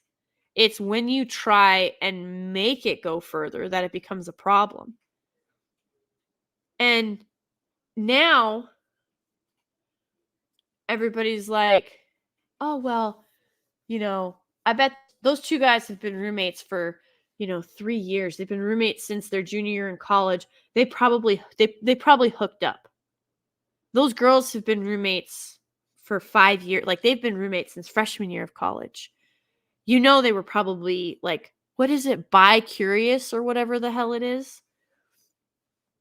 It's like, you can't just be friends with anyone. Everybody has to live as a celibate hermit because because people are so warped in their perception of relationships. And it's weird. I never, like, when my guy friends, I'd be like, hey, do you guys want to paintball this weekend? And they'd be like, no, like, we're doing a guys trip. We're going fishing or hunting or whatever. I was like, okay, that's cool. Never once did I think, oh, they're just going to go bone in the woods. Like, that thought never crossed my mind. But now, like, I saw it was a reaction on Twitter or whatever, or on TikTok, that got uploaded to YouTube. And it was like, some chick is like, does anybody else think it's weird how dudes will just go out in the woods for 3 days and, like, not talk about anything, and they'll just all sort of go along with each other and do these things, and nothing happens between any of them? And I'm like, what is wrong with, like, first of all, I would not call I guess, cross-country hike, because you're not hiking up a mountain, but if you're going and hunting wild boar in Alabama, you're not going to want to do a lot of talking, because you're too busy trying to listen and pay attention to any potential danger around you, because those boar will gore the ever-loving shit out of you if you're not paying attention, or your buddies. Like, how you arrive at it's always got to be something sexual just blows my mind. And it also irritates me that they're like, guys only want one thing, and it's this. That might be true of some guys who are, disgusting. But my husband told me, it blew my mind. So to my ladies in the chat, I can't tell you how many times I replay conversations in my head, and I'm like, oh, if only I could have, like, oh, I have such a good comeback for that now, or, oh, I should have said this instead of that. Like, there are conversations from when I was like 9 that I still replay in my head, because they were just like that, like, I was that upset about something, or it was that impactful. Depends on the conversation, depends how it goes.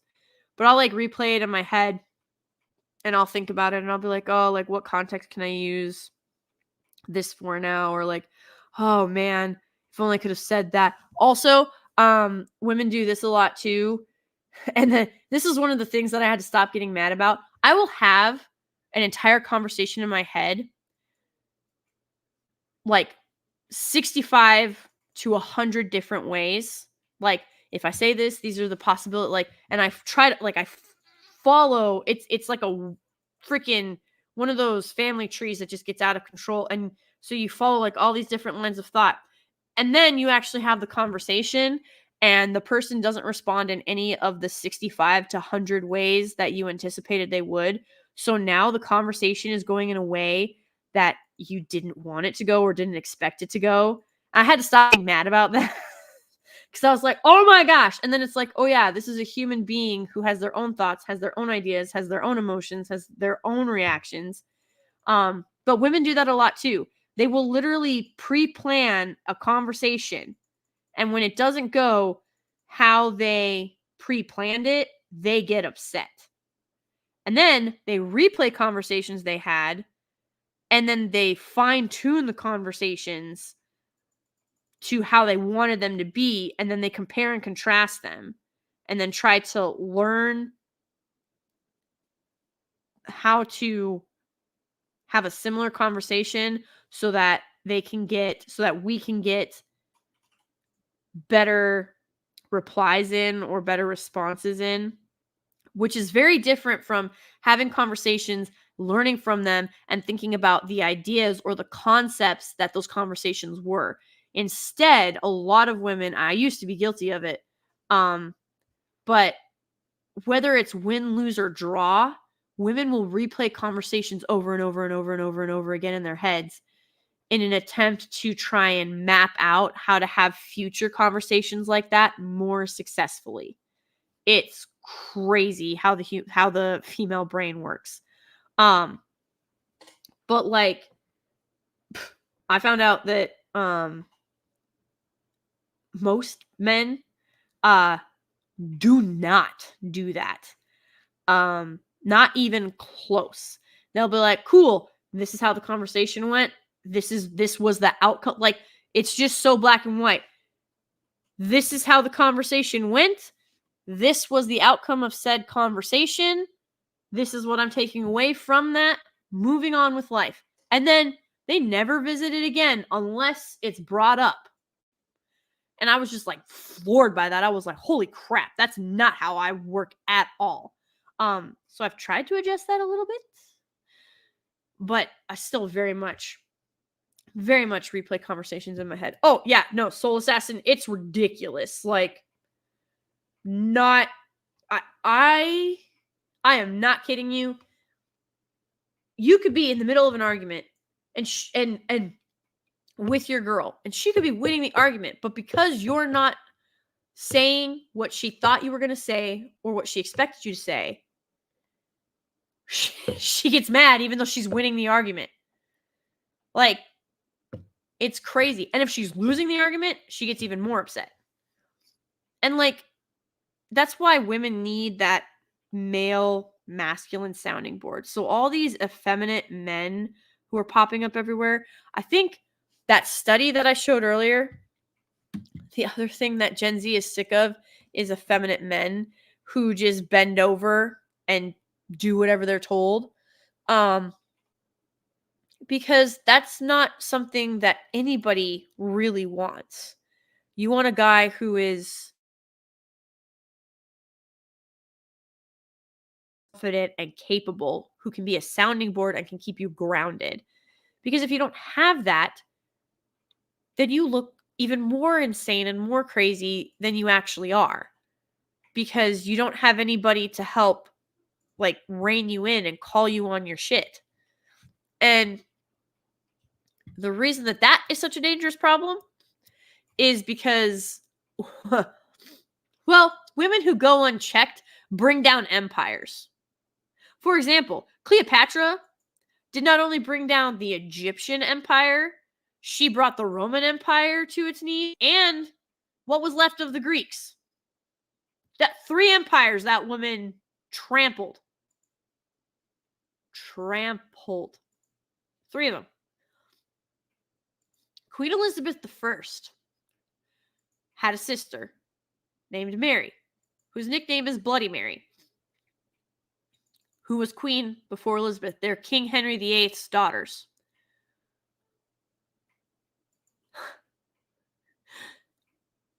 Mary killed a lot of Protestants. Elizabeth made that look like child's play with the amount of Catholics that she murdered. But what Queen Elizabeth I is most remembered for in general, like when you look at history books, she was a patron of the arts. She never married. She preserved history. She brought in, different tutors and such so that more people could get it. Like, they focus on all the good things. But Elizabeth was bloody. She killed so many Catholics that there is not even an official count because it would be wrong. I'm not saying that men in power don't do bad things, but men in power usually get checked at one point or another. Elizabeth I never got checked. Cleopatra never got checked. Mary never got checked until her sister stepped up to take the throne from her. Between those three women, the amount of blood covering the ground, the blood on their hands, whether they were the ones that actually did the deed or not, like, puts so many men who are looked at as tyrannical rulers to shame. Shame, guys. And that's just 3 women. That's just 3 women. And everybody's like, oh, well, girl power, we need to support each other. Like, how come there aren't more female, historical references of, female rulers and females in power? Because females are too busy tearing each other down. Because it's, yes, girl, yes, queen, I'll cheer for you as long as you don't surpass me. Because the second you surpass me or become a threat, I'm going to try and take you out. If we put a tenth of the energy that we put into tearing each other down, into, building a civilization like men do, we would have been unstoppable. But no, we had to eat the apple off the tree and freaking backstab each other. It is crazy. Dr. Jordan Peterson did an interview and he nailed it. Like, men will settle things physically. They have physical recourse. Women in general do not have that as an option. And we'll watch clips where the woman is obviously abusive, whether it's Twitter X, YouTube, Rumble, TikTok, whatever it may be. You'll see women who are abusive, but the only reason they're allowed to be abusive is because their man does not put them in their place, doesn't step up, doesn't defend himself. In the cases where a woman steps up to the wrong man who has no qualms about hitting a woman, she doesn't have a chance. Doesn't stand a chance. And then you get into women, women fights are hilarious because they always go for the hair. But when women have physical altercations, 1, they're usually pretty easy to break up, and 2, they don't solve anything. But Dr. Jordan Peterson brought up how women go for your reputation. And it is so true. Freaking gossip, rumors, just destructive lies to take down your character. And it doesn't, and the thing is, because envy and jealousy, envy is so powerful, people want to see successful people fail. Envious, bitter people who have given up on themselves and refuse to put in any more work, if they ever put work in at all, cheer for the downfall of successful people. This is especially true of women. You can look just through X, through these different social media platforms, and it'll be a woman who's talking about my my angel was only here for 7 years. We loved her, we adored her. She went home to Jesus today, and my heart will never be full again. And you'll get the, I'm praying for you. We're thinking of you. Like, we're so sorry. Like, God bless. Like, have faith. But then you get into the nasty comments of like, where is your God? And you deserve this. And it's always bitter, lonely, depressed cat ladies who are 55 and barren and never had children of their own. And they have to spread their misery around because if they keep it bottled up inside of them, it will kill them. Like, you ever notice the people who get pissed at like gym bros are people who have never seen the inside of a gym and only know the inside of a Ben and Jerry's tub? Like, they're terrible, terrible people. And they want to talk about self-love and self-acceptance, and I love myself for who I am, and you have to love me for who I am. You have to tolerate, you have to accept me. This is my truth. Love me. That's not love, guys. Like, this whole Valentine's stream, the main theme has been like true love.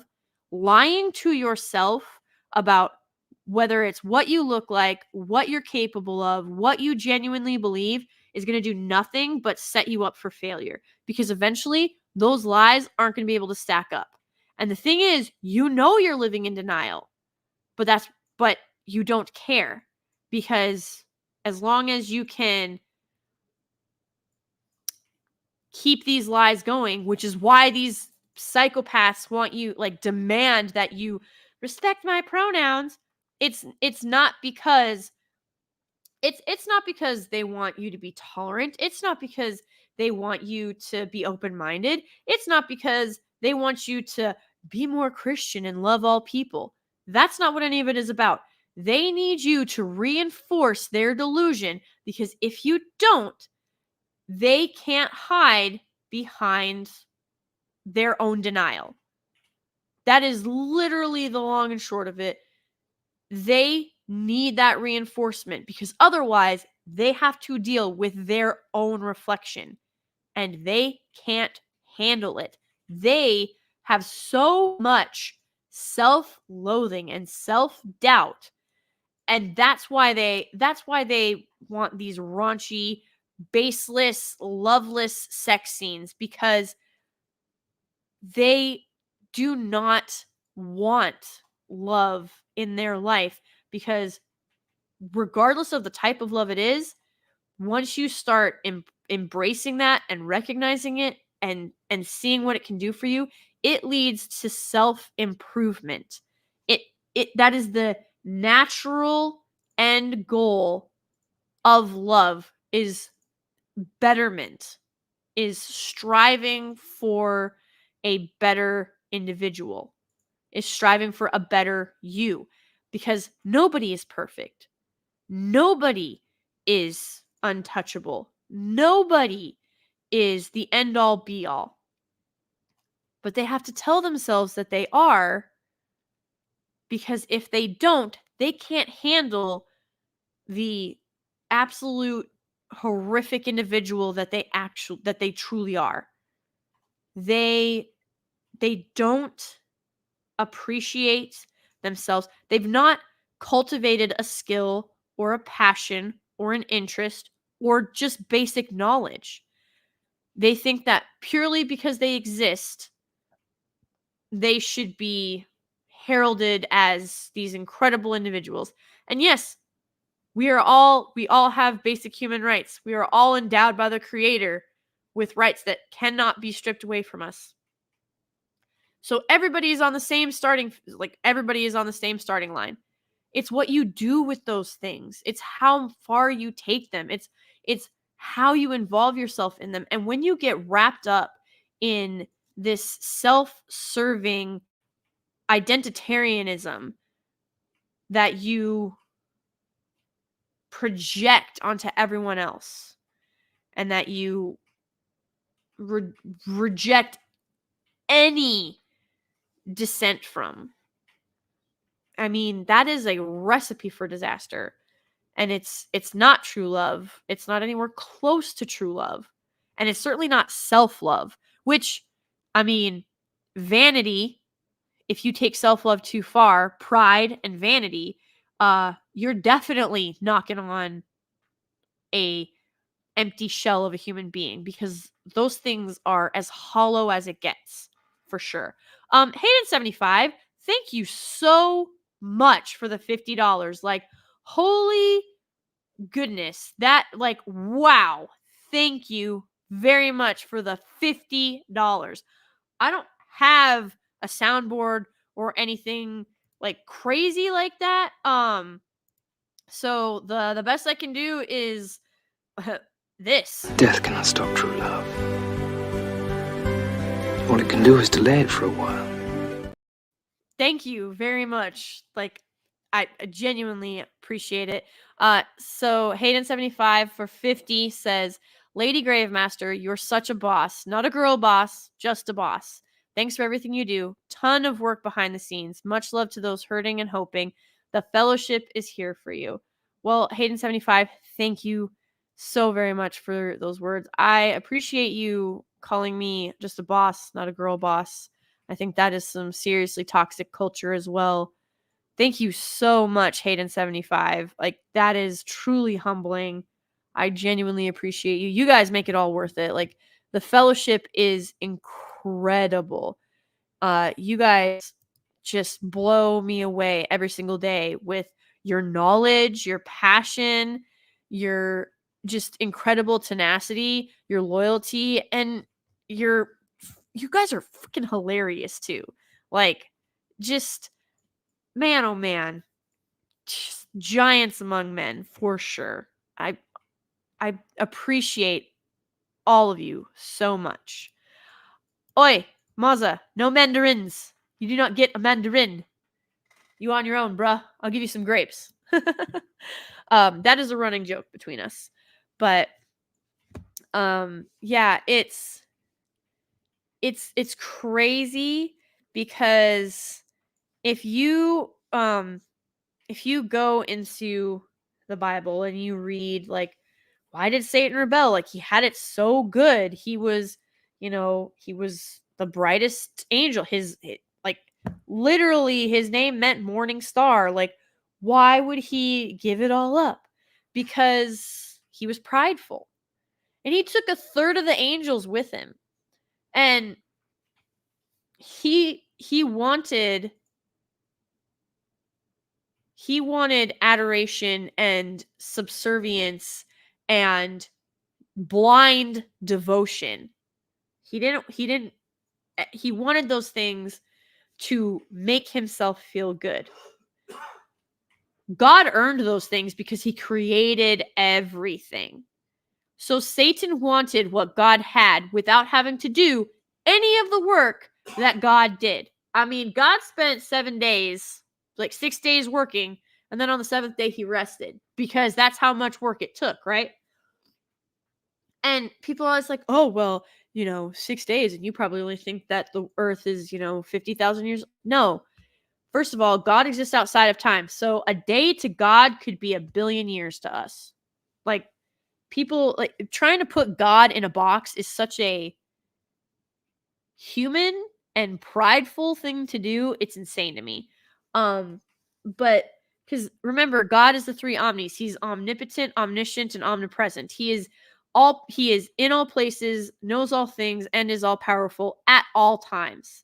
So he is right now at the beginning when he said, let there be light. He is right now creating the universe. He is also right now defeating Satan in the final battle, and he is right there being put up on the cross. He's also there at the moment that I was born. He's in this moment right now. He's in the moment that my great-great-grandfather was being born, and my great-great-grandmother. And, like, it's just wild when you think about that.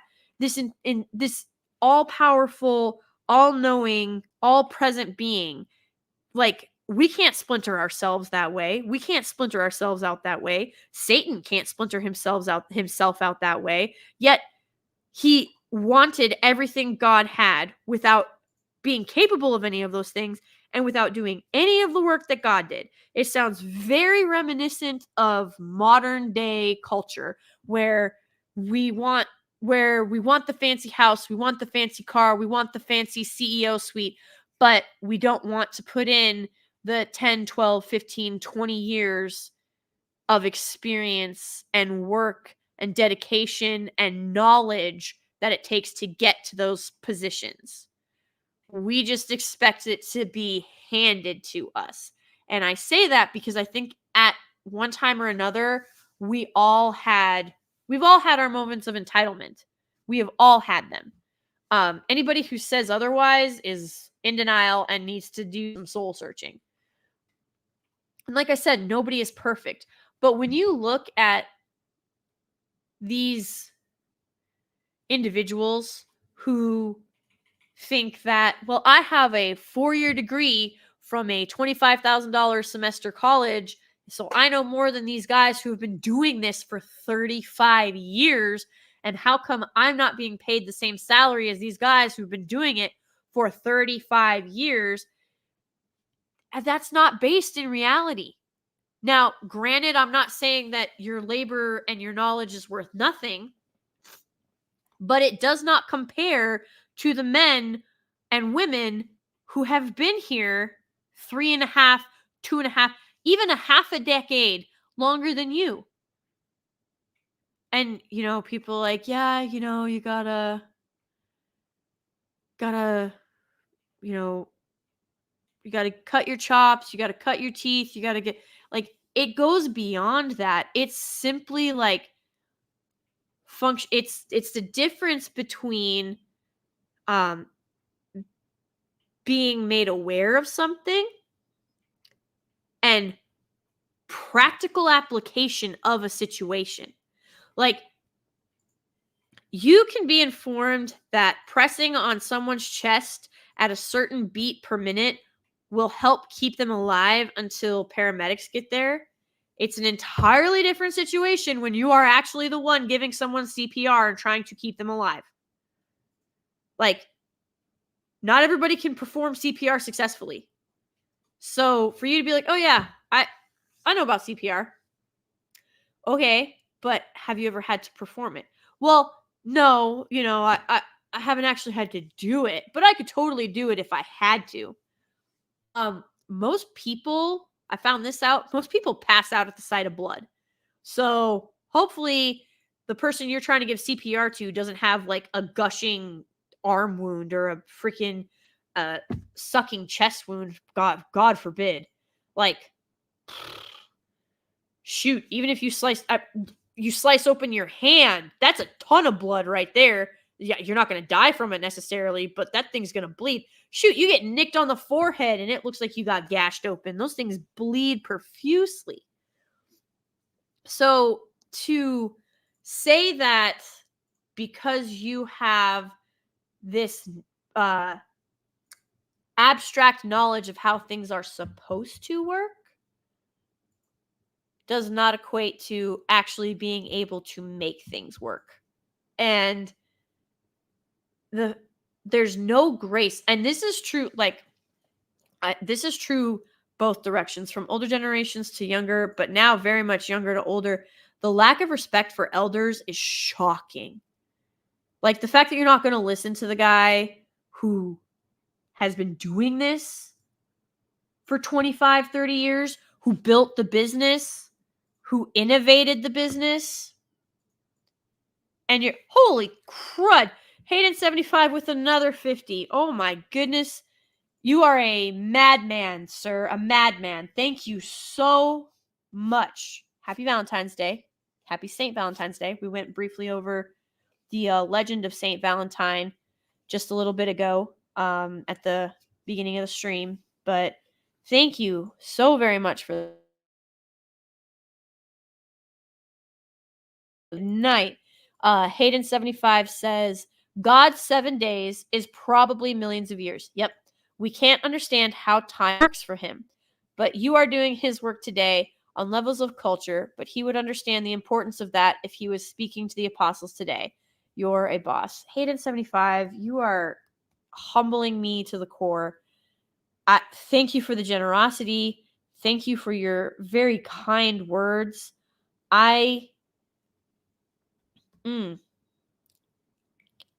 More than I can say. More than I can say. Thank you so much. I appreciate you being here. I really appreciate your input. I hope that I am doing the Lord's work every day, in some way, shape, or form.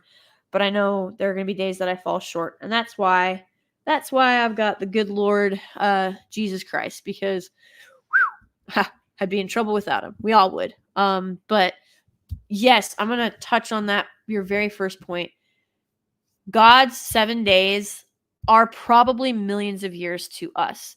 So here's the thing that a lot of people like to skip over, when it comes to getting kicked out of the Garden of Eden.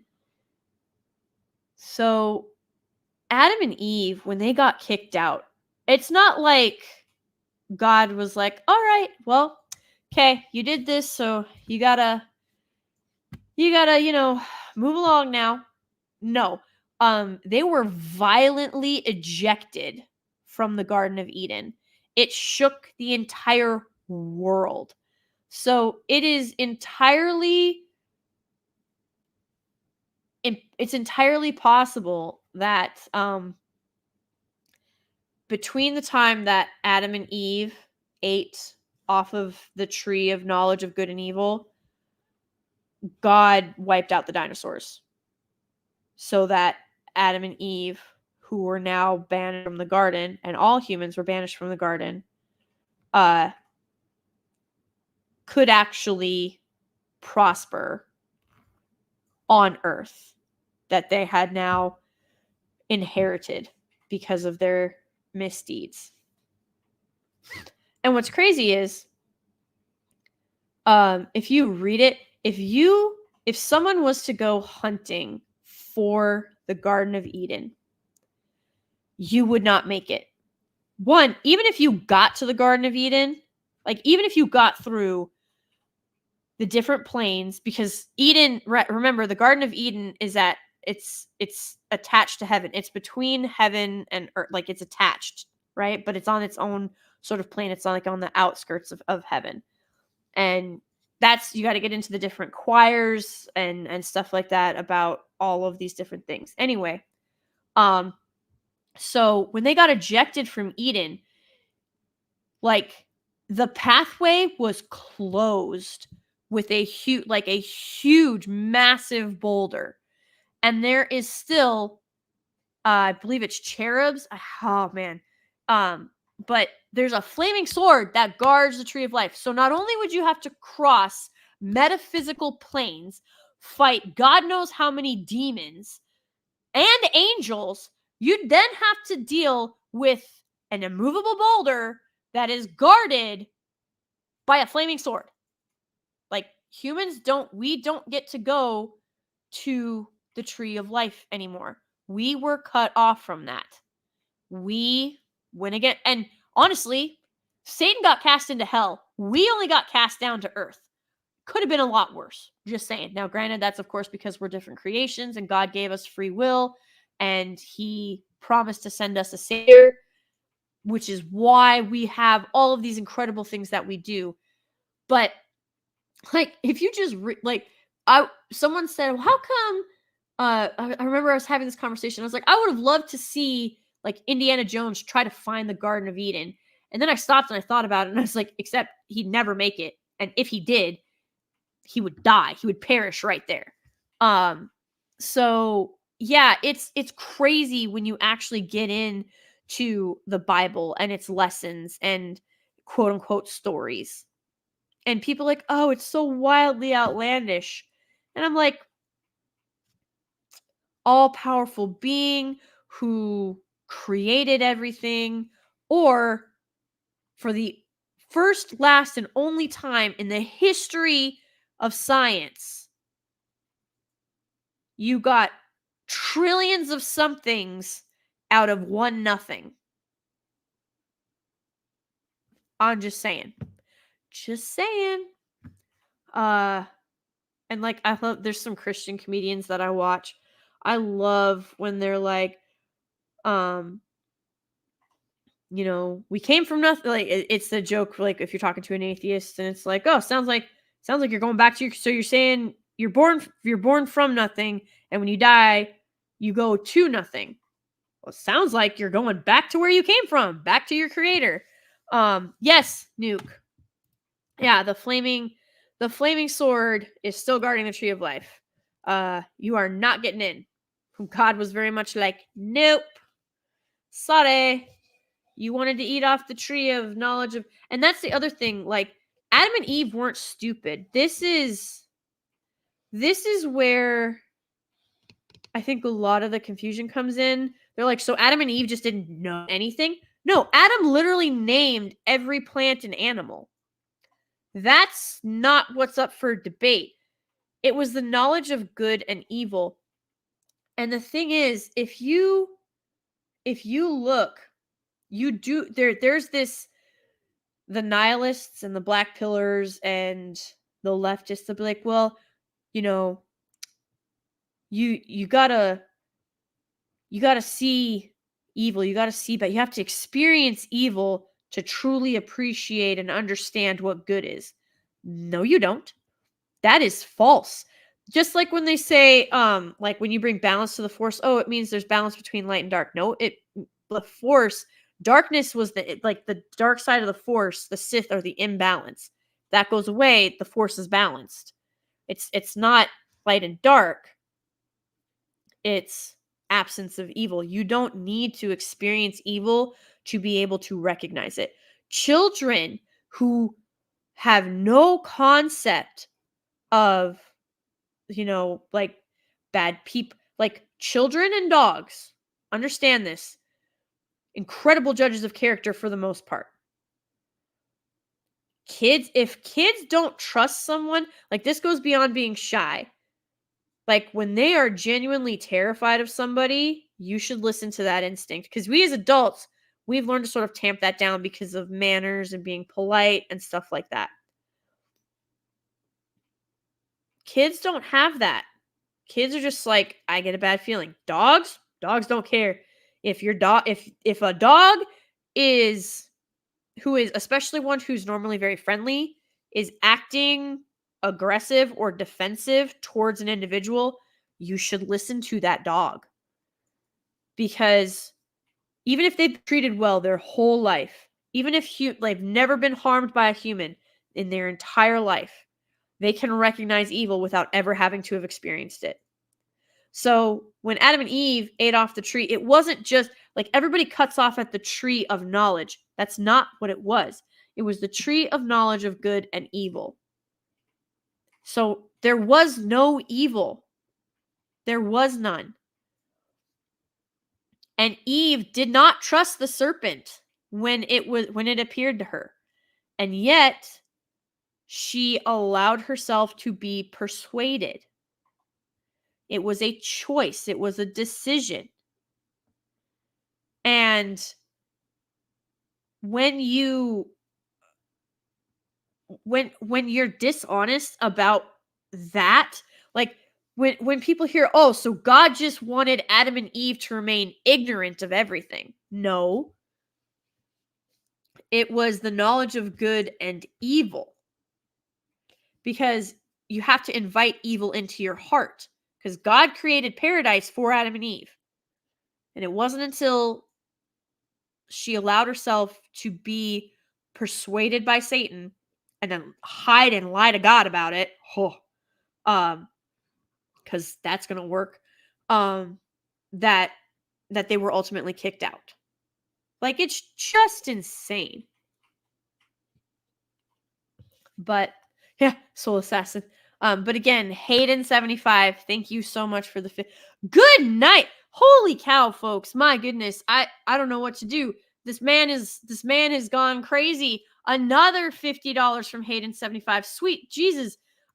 Thank you so much. I'm not as Bible educated as I should be, but at this point in my life, it just makes sense. I'm trying to find the way. I'm just started. Thanks for bringing it into the culture more. He wants that much love. Well, thank you. Yes, I am what's known as a cradle Catholic. I have been Catholic since I was an itty bitty babe. raised Catholic, brought up Catholic, raising kiddos Catholic, and lots of people give the Catholic Church a lot of grief, and they're like, "Oh, the Catholic Church is against science." We can get it. I can do a whole Catholic culture stream another time, but the Catholic Church, the reason that knowledge and a lot of what we have, like how the library at Alexandria burnt down, the Catholic Church was like, well, that's not gonna that like we can't lose that again. We have to we got to make more copies of all of this stuff. We have to preserve the knowledge. We have to educate the masses.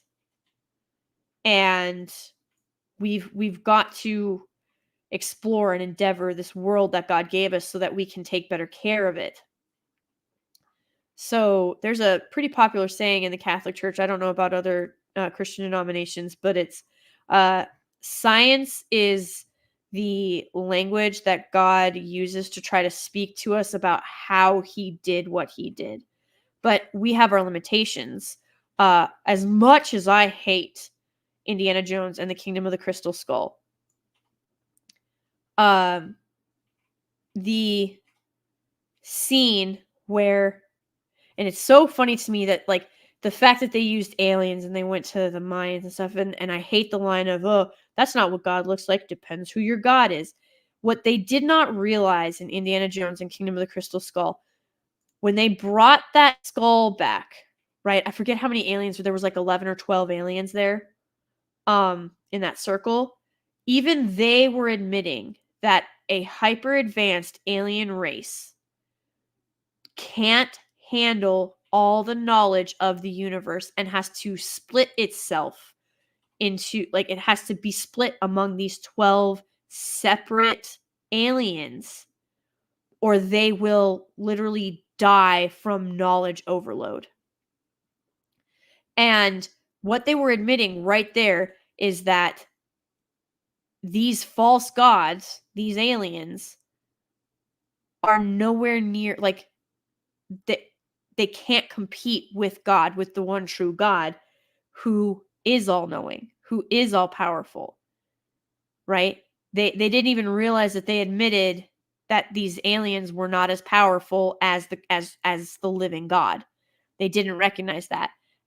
But you get to that part, and I hate that whole, like, that whole scene just bothers me. But when she's like, "Yes, I want to know everything," and then she literally dies from having the secrets of the universe force fed into her brain. Like, that's what would happen to we have our limits, and we have to recognize them, because it's one thing if you're doing something out of, true righteousness, out of true out of a true noble cause. But like for many of us, like she did, it's a pride thing. It's very much a self-serving thing. It's a pride thing. It isn't about spreading God's love or God's message or God's word. It's about building ourselves up and taking that knowledge, that power, that whatever it is, and using it for our own gains. That is what generally happens. And so that scene, I really do have, like, every time I watch that scene, I look at it, I'm like, I wonder if they even realize what they just admitted to. I wonder if they realize that they just admitted that God is more powerful than all of these false idols and false gods throughout time, because it's wild when you look at it and see it from that perspective. But yeah, Hayden 75, I genuinely, your generosity, I really do appreciate it. I think and I'm not saying that the Catholic Church is perfect, because it has been led astray, but there's a really intriguing saying where the Catholic Church must be, and like they're talking about actually like they're not talking about like the Pope or anything like that. They're saying the Catholic Church must be a divine entity, because there have been so many human errors and falters, that the fact that the Catholic Church has survived 2,000 years after Jesus told Peter that he was the rock he would build the church on, um, it's certainly not humans who have kept it going for 2,000 years. Plus. So that always intrigued me, because it's true. There have been people who have, and this is true of any religion or, noble cause, like they get hijacked by prideful people, by greedy people, by envious people. Like the seven deadly sins, that's pride is really tricky that way, because it's like, oh, well, I'm immune to the seven deadly sins because I know my weaknesses. Well, that's very prideful of you to say, right? Nobody is immune from them. Everybody is a sinner. The Pope is a sinner. John the Baptist was a sinner. Mother freaking Teresa was a sinner. I'm going to paraphrase here, but she said something to the effect of, like, every orphan that I've ever clothed, taught, or fed does not compare to, and have loved, that's what it was, and loved, does not compare to our Lord Jesus Christ's love for them, and how he clothes them in his love and dignity, and touches their heart. And so the fact that I am able to introduce them to Jesus, of all the things that I have done for them, that is the best I can do. And I still need to go to confession every week. Like, that's just crazy. What? Like, that's Mother Teresa. I am nowhere near as good of a person as she is. Like, definitely not doing as much of the Lord's work as she can. And she's over here like, yeah, I need to go to confession. So, like, the pride, the reason, like, they say pride is, the big sin, the root of all sins. Like, I don't know about that. Gluttony seems to be pretty much on its own over there. But pride is really tricky, because when you're like, oh, well, I confess my sins to God daily. I have conversation with Jesus daily. I recognize my shortcomings, and so I don't need to really do any more self-reflection. Ooh, talk about prideful, right? And then the thing is, that person doesn't even realize that that's prideful, because they genuinely think that they're immune to the seven deadly sins because they're doing all of the things that they've been told they are supposed to do. It's wild how that works. Like, when you actually get humbled, Lady Gravemaster has been humbled many times, several times by my husband. So I think that's why God very firmly put him in my life, was so that there was someone who could be like, no, you're crazy. Chill, sit down. Or, honey, that was stupid. Let's not do it again. He's not calling me stupid. He's saying that was stupid, and that I shouldn't do that stupid thing again. So, and that's just from a human perspective. So, like, when you get humbled by God, it's a whole different level of an experience. So yeah, it is crazy when you think of it in all that context. Hayden75 says, I've considered becoming Catholic for a while. I just haven't made the step. Catholics had a hand in the library burnings and other things. Yeah, they now keep it all in the Vatican. There is a lot of it in the Vatican. Yes, like I said, Catholic Church is far from perfect. Don't let anybody tell you otherwise. But when you look at overall the Catholic Church what it is supposed to do, and bring people to Christ, salvation, like practice the 7 virtues of heaven, be aware of the 7 deadly sins, the sacrament, like all of these things. And the Catholic Church has done so much good in the world, and it has been used as a weapon to do a lot of bad. And I think, again, a big part of it is like, oh, well, we're the Catholic Church. I think a lot of leadership was like, we're the Catholic Church. We're too big for anyone to touch us. That like how anyone could think like that. And of course, I don't know this for a fact, but it just, that makes the most sense to me of how that line of thinking would go. I don't know how that final judgment went, but I'm guessing like,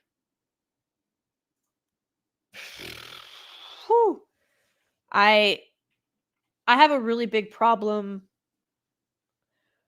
I have a really big problem with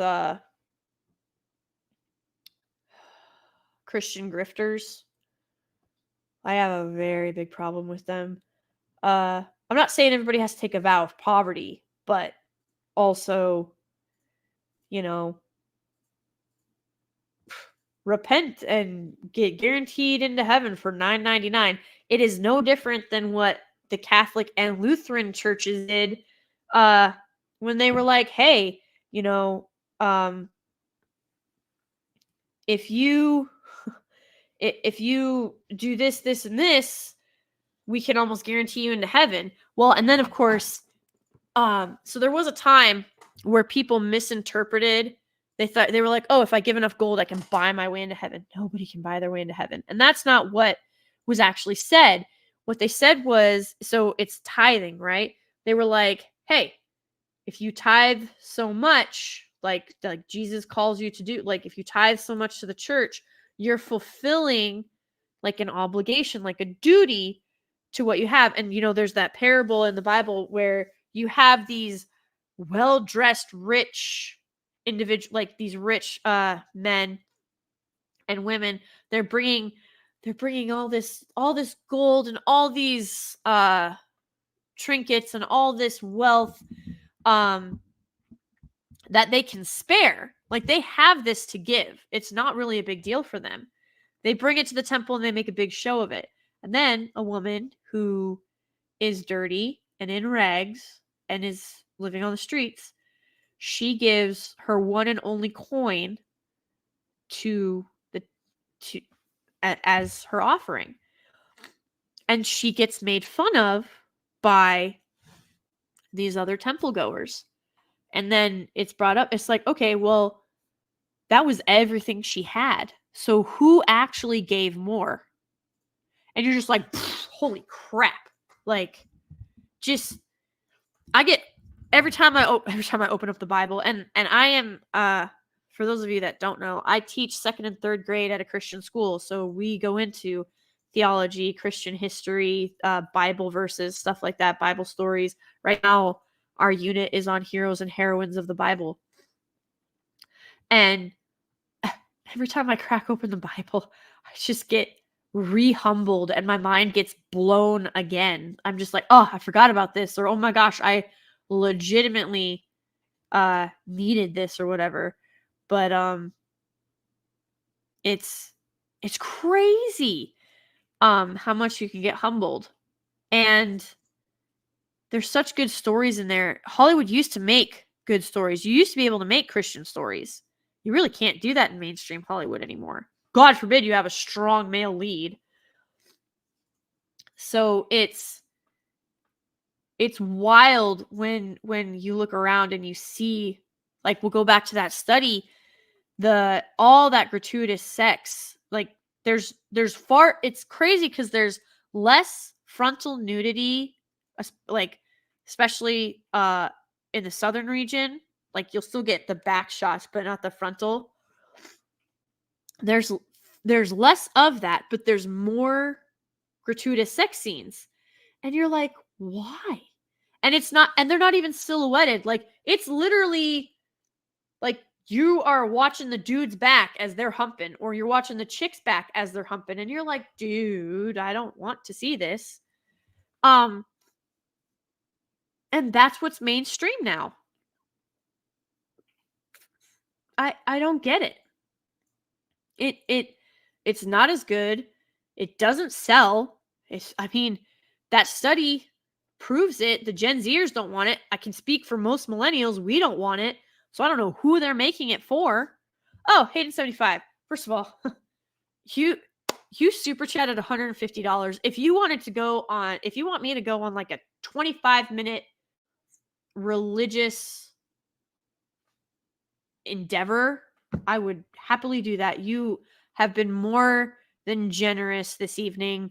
The chat, like, yes, I have the main concept of the stream, but the chat guides a lot of this stuff because I do try to interact with you guys. And you guys mean the world to me. Like, I wouldn't be here without the chat.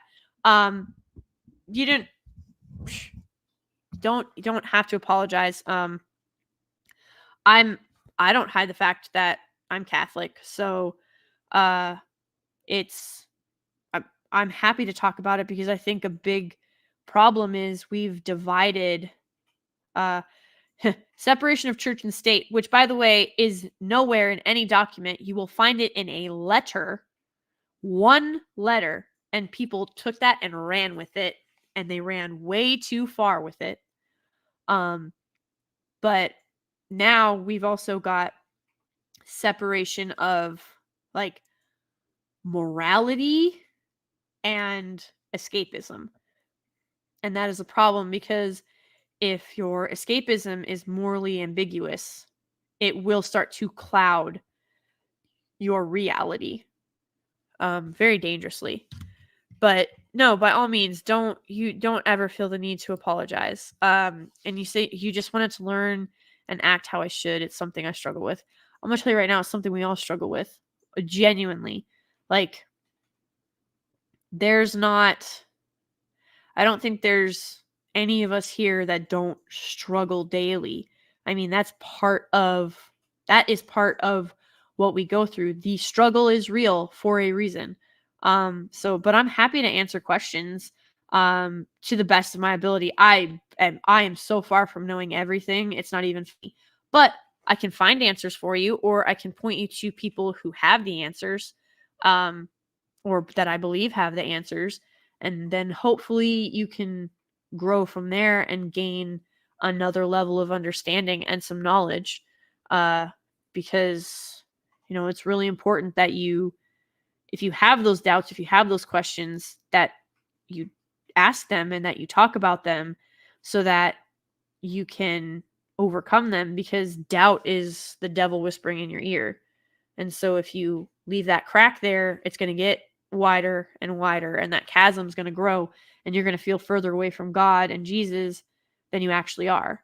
And you're going to think it's impossible to overcome it because, again, you're letting that doubt, that whisper of doubt, override the absolutism of the salvation from Jesus and God and their love and his love for us. So you don't need, hey, like I said, don't even worry about dumping it here. Everybody needs that person. Hopefully you can find them. That's what a spouse is supposed to be for. So hopefully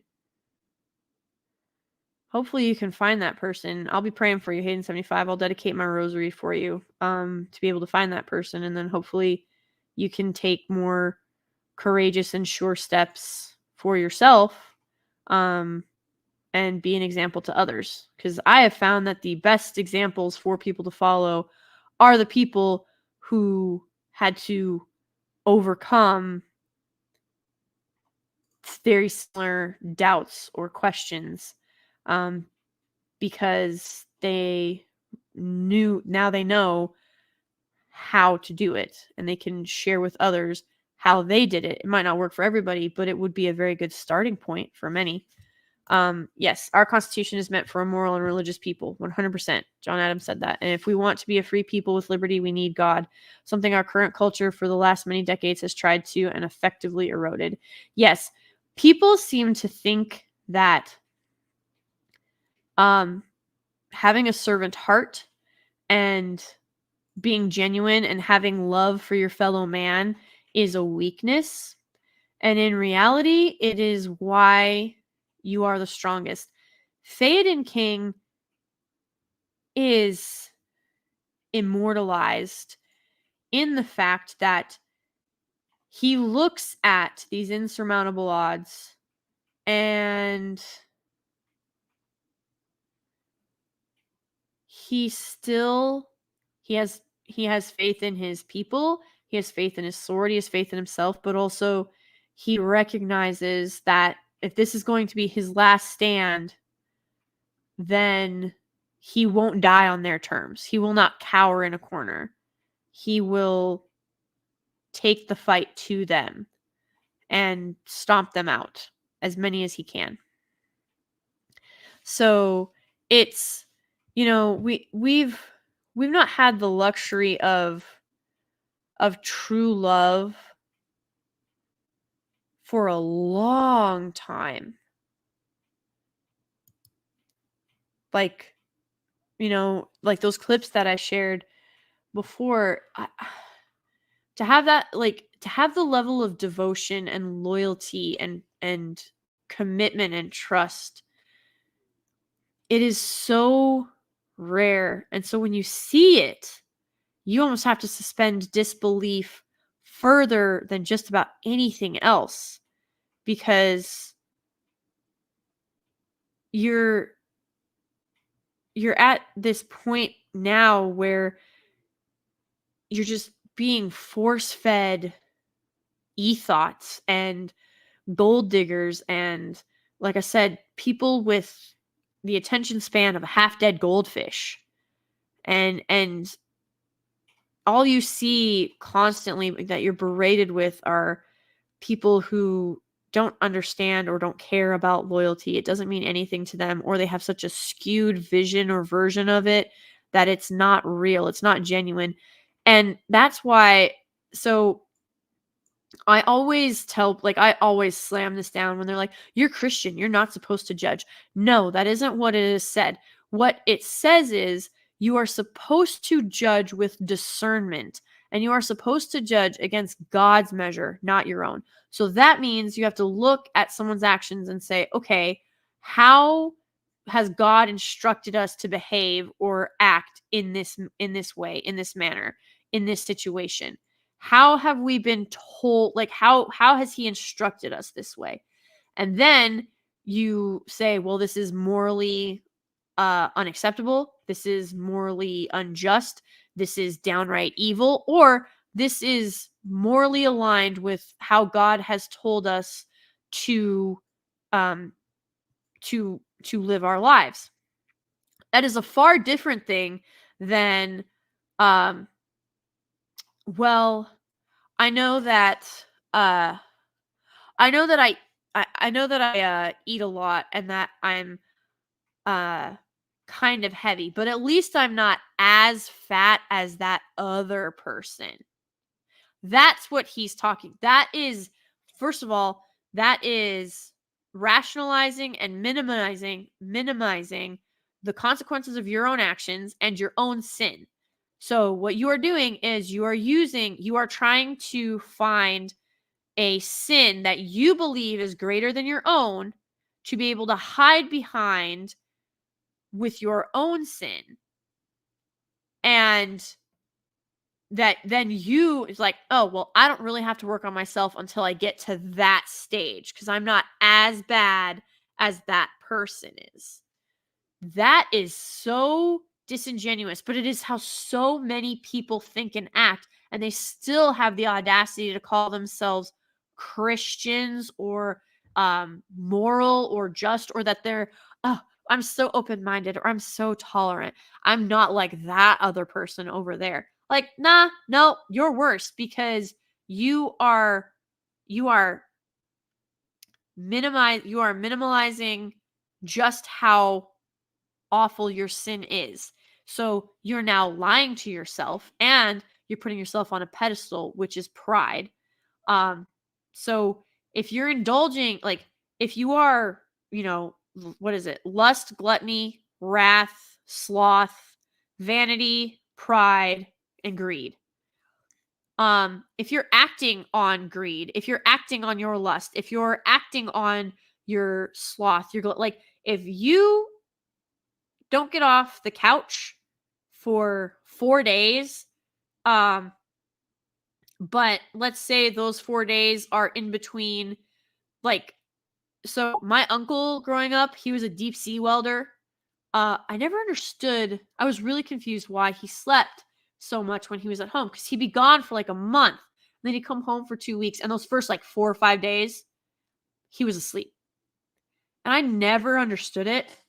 Then I joined the Marine Corps and I was like, oh, yeah, that makes total sense. I 100% get it now. But I used to think my uncle was lazy. And dude was out here deep sea welding. Night, Nuke. Oh my gosh, it's 1 a.m. It's past 1 a.m. here. Yeah, I'm gonna have to call it a night here soon too. But I used to think my uncle was lazy. Loved him to death. Who's one of my favorite uncles. But I was like, he just sleeps all the time when he's home. Why is he always sleeping? And then I grew up. And then I was like, oh, that's why. That's why. So there's a difference between like genuinely needing rest and being sloth. Same thing with like, oh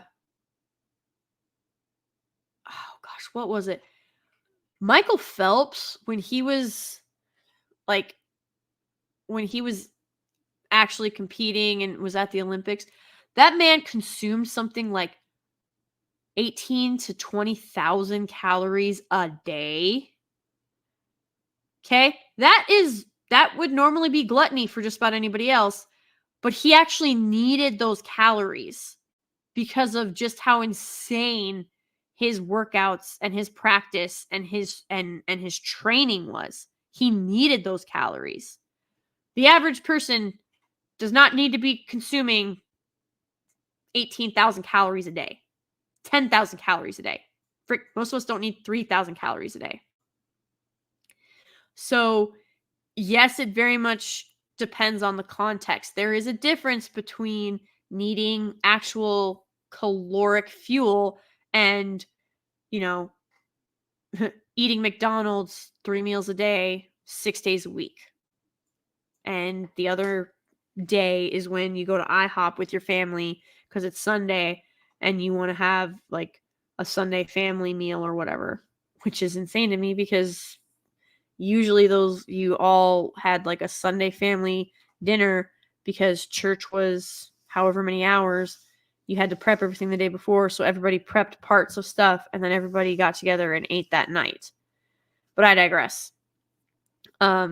We don't see that type of familial connection anymore. We don't have that type of familial love. And it's hard because not 2 generations ago, like from millennials, like that was a commonplace thing. Shoot, even most of Gen Xers, it was incredibly uncommon. Most Gen Xers came from a 2-parent household. Millennials who have Gen Xers as parents, like I'm a millennial with Gen X parents. It wasn't until millennials who have Gen X and some boomer parents, not boomer. Is it boomer.com? Yeah. So they have some boomer, but mostly Gen X parents for millennials. Millennials is when you saw the spike in single parent households. Not for Gen X. You saw it more for it exploded in the mid to late 90s for a bunch of millennial kids. And but even in the early 90s, most everybody came from a two-parent household. And then it was, those about 97 is when it just went crazy. And when you look at like Married with Children or oh my gosh, like the Flintstones, even like families are not depicted. One, they're not really depicted how reality is, because even though divorce rates exploded, it's not 50%. It was like actual divorce rates are somewhere hovering around 30%, which is still way too high. But it's when you get into like Hollywood or top 1%ers, that's when you start hitting the 50%. And it's 50% of first marriages. So that also skews the data a little bit, but I digress. Divorce rates are not as high as they have been made out to be, but if they keep pushing this propaganda and this intersectional feminism that has invaded everything and is so perversive, like the fact that they have male characters in movies talking about how amazing the female characters are,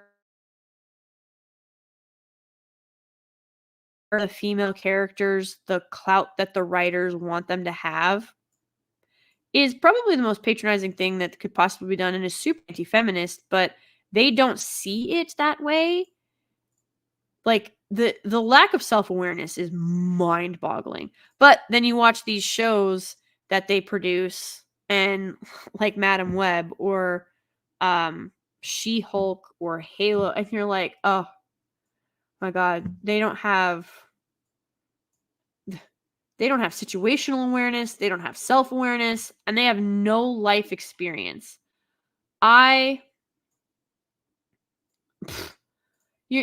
It's no longer surprising that the shows we get are so void of humanity. It's like a sterile, cold interpretation of someone who's never experienced being human trying to portray humans for other humans to emulate. That's what it comes across as. Holy crap. Hayden75 for another 50. That's a total of $200 super chatted tonight.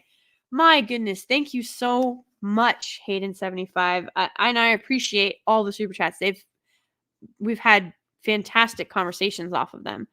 I'm a legitimate alcoholic that needs to get through the everyday. I've done the AA stuff, but it didn't work for me. Oh, I'm sorry. I just have my internet friends, girlfriend, and her kid that keep me going, but it will get better. I know. Society is repairing. I will definitely be saying a prayer for you. God bless your girlfriend. And her son or daughter, her kid. The AA stuff, if it didn't work for you, that's brutal, because I know that a lot of people kind of lean on that. Yeah, you need to find you definitely need a support network, because that is not something that's easy to overcome, even with a support network, let alone on your own. But it sounds like you are actively making decisions to grow from that, to repair and to cut yourself off from that. So definitely keep doing what you are doing. Do what works. If something doesn't work for you, don't be afraid. Like with the AA, if it isn't working for you, don't be afraid to either cut it out of your life, to stop it entirely, or to alter it to what it like to sort of adjust it to your personal needs. Like not everybody, we can't all fit in the same box. It's not possible. So when it comes to stuff like this, find you good people who will be there for you, and just every day do your best, and remember that it's not over till it's over. So work it, keep working it, and you got to, like you said, you got to take it one day at a time. You have to take it one day at a time. Don't try and tackle a mountain in a day. Don't try and tackle the whole mountain. Definitely take it step by step, take it day by day. If you slip, don't be ashamed or afraid to start over. Okay? I'm definitely going to be praying for you. If you need people to talk to, the fellowship is huge. It's numerous. There are people who have been in very similar situations to you. And I know stuff that's helped me get through some hard, this is going to sound corny, but Star Trek, the original, it's been proven to help with depression and stuff. It helps with depression. It helps with overcoming addiction. Lord of the Rings, escapism, genuine good escapism is a very powerful tool. And I 100% absolutely recommend it. You say, you've cracked open your Bible, definitely, obviously, a few times. I recommend doing it frequently, because the more you open that up, the stronger your shields get, and the further away temptation gets, which temptation is a very dangerous thing. That's why it's in the Lord's Prayer. Because God knows we're going to need him to get through temptation. So we're here for you, definitely rooting for you. Please, if you need anything, definitely don't be afraid. Appreciate you very much. Hi, Steve. I'm about to go to bed. Because it is almost 1:30 here. So yeah. Hey, no, again, $200 worth of super chats. You are more than fine, I promise. But yeah, so we've not seen genuine depictions of true love in a very long time. It always comes across as shallow or stale or fake. The best example I can give of this in that, where it was supposed to be this deep, meaningful bond and this exceptional love story. Amy Adams is a great actress. I've loved her in a lot of things. Henry Cavill is a very good actor. I still think my favorite role of his that I have seen was when he played Albert in The Count of Monte Cristo. He had such vigor and passion when he was delivering it there. And it's so funny because when when I heard people say, "Oh, Henry Cavill's going to be Superman," I was like, "The kid from The Count of Monte Cristo?" And people are like, "What?" And I'm like, "Yeah, that's where I know him from. Where do you know him from?" And they'd list off a show. Everybody talks about the show The Tudors, which I've not seen, but he's apparently in it. But I've not watched it.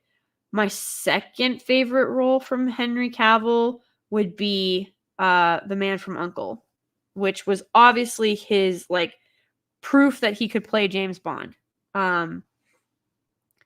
But him as the Witcher, it was off. And yeah, you've got the writers really just screwed him over there. I know, but it can't always be the writer's fault. Same thing happened with Enola Holmes. Same, stuff like that. And then he did his portrayal of Superman. I don't know. Every time I explain this to people, Lois Lane and Clark Kent are supposed to be this very caring, considerate, like he is in love with Lois Lane, like devoted to her in a way that we do not see anymore in stories. And she thirsts for the truth. And when she finds out the truth, she realizes she cares about Clark Kent and Superman more than her own career. Definitely not something you see from journalists nowadays. If it was today, she'd be an e-thought on TikTok selling him out for, bits or whatever it is on Twitch or TikTok, whatever they do over there. And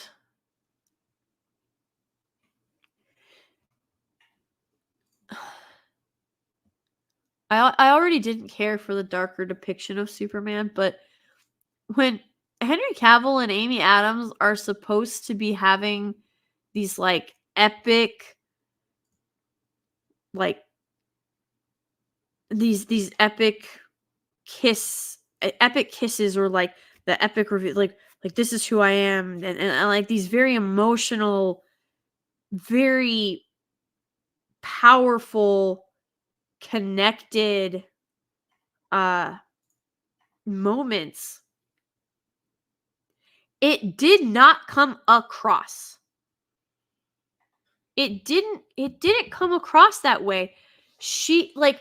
It really did feel, so she was a great Lois Lane when Henry Cavill wasn't on screen, and he was a great Clark Kent Superman when she wasn't on screen. But when they get on screen together, it was awkward. It's like they could not pull off the on-screen chemistry. It was almost like a brother and sister relationship more than, and I'm not saying like an instant. I mean, like, genuinely, they clearly cared for each other, but not in the way that they were supposed to. And so I don't know if there was some like behind the scenes tension, or if she was just really intimidated by him, or if he was unimpressed with her. Like, I don't know what the situation is. They seemed to have a good working relationship from the couple of interviews that I've seen of them, but like they never came across as a like an Indiana Jones and a Marion. That never came across. You know what I mean? Definitely not a Wesley and Buttercup. Like the love and the passion that you could feel coming through the screen for the characters, for each other. You get that from Donner from the first Superman, but from Superman with Christopher. Like, that clearly comes through. So I don't understand why that never came through with the two of them. It bothers me. Probably more than it should, but like, everyone wants to talk about, oh, well, it's a darker depiction of Superman, and it's more, grounded, and it's more gritty. And like, I have problems with all of that because Superman is a paragon. He's not supposed to be gritty. He's not supposed to be like everybody else. Like, he's Superman for a reason. But like, the thing that really bothered me was Superman and Lois relationship. It wasn't believable. That was literally the biggest problem I had with it. Hayden 75 anytime. Honestly, for real. I know, right? D-Day Direwolf, forsake a career for a man. Oh, what is this? Yes. So Superman is intrigued by Lois because she literally stops at nothing until she gets to the truth. And she can't be bought. She can't be intimidated. She can't be threatened. Like, her life is put on the line multiple times, especially if you read the comics. Because remember, Superman, it's truth, justice, and the American way. And Lois very much embodies that passion, that drive, that desire for truth. And and even if it's not what she wants, like that's the big thing. She will tell the truth even if even if it is not something that she agrees with or ever wanted. And you see that throughout the comics. And then when she finds out Superman's identity, the reason that she doesn't go running to the papers with it is because she recognizes that the world needs Superman. And if they find out who Clark Kent is, then not only will the world no longer have Superman, but Superman will no longer have Clark Kent. And that's a part of him as well. And so the truth of the matter in that moment, when she confirms who he is, she recognizes the truth that it is far more important that the world has Superman than the world knows who Superman is. They don't need to know who he is. They need him. And she recognizes that as the objective truth of the situation. So even though she has the story of stories and she could make a name for herself, build a career, like she would never have to worry about anything another day in her life. She recognizes that the truth of the matter is the world needs Superman more than they need the story of his secret identity. And because she is able to recognize objective truth and be honest with herself and show the rest of the world objective truth, of course Superman's going to be in love with her. Of course he's going to be enamored with her and impressed by her and want to protect her because he recognizes how rare something like that is. And so his protective nature takes over because he wants her to be able to share and show the truth to the world. And that is all that is what he wants: truth, justice, and the American way. So they are legitimately a perfect couple. And so when everybody's like what was your biggest, was it the CGI? Was it the suit? Was it no, it was genuinely I could have overcome all of that if I just had a true, genuine Superman and Lois. That's what I really wanted, and I did not get it. You can argue however you want, but the fact of the matter is, if you put Donner Superman up against Snyder's Superman, Man of Steel, and you were just comparing the relationship between Superman and Lois, it doesn't even come close. It doesn't even come close. And that's a core element to Superman's story.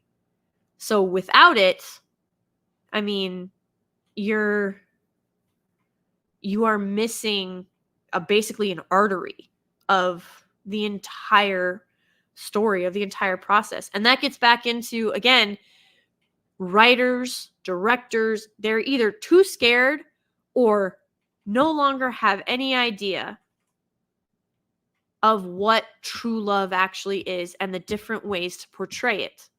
They have no idea how to do it, whether it's because they've never seen it, never experienced, or they just flat out reject the concept because they are bitter. Whatever the reason is, we don't see it anymore.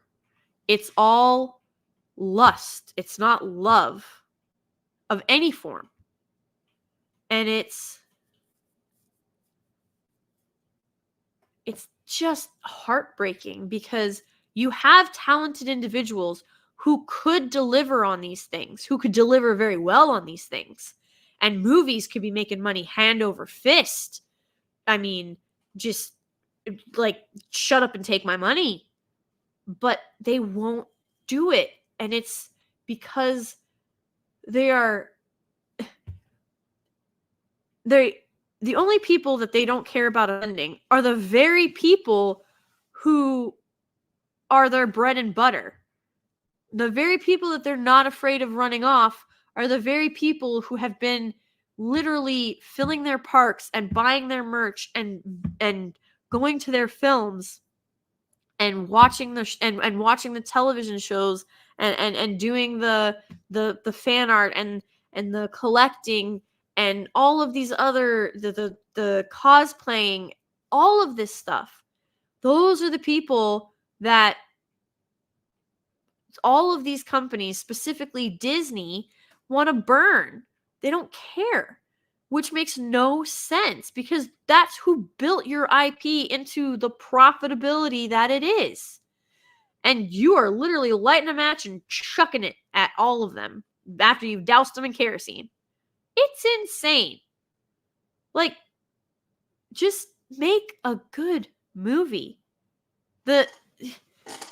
It's not complicated. Like, no, I'm not a director or a producer, but I do have common sense. And movies used to make a lot of money. Like a crap ton of money. And now you're lucky if you can get people to come out in more than a group of 10 to a theater. And I don't mean like they come together. I mean like you're lucky if you can get 10 people in a theater at a time. Like it's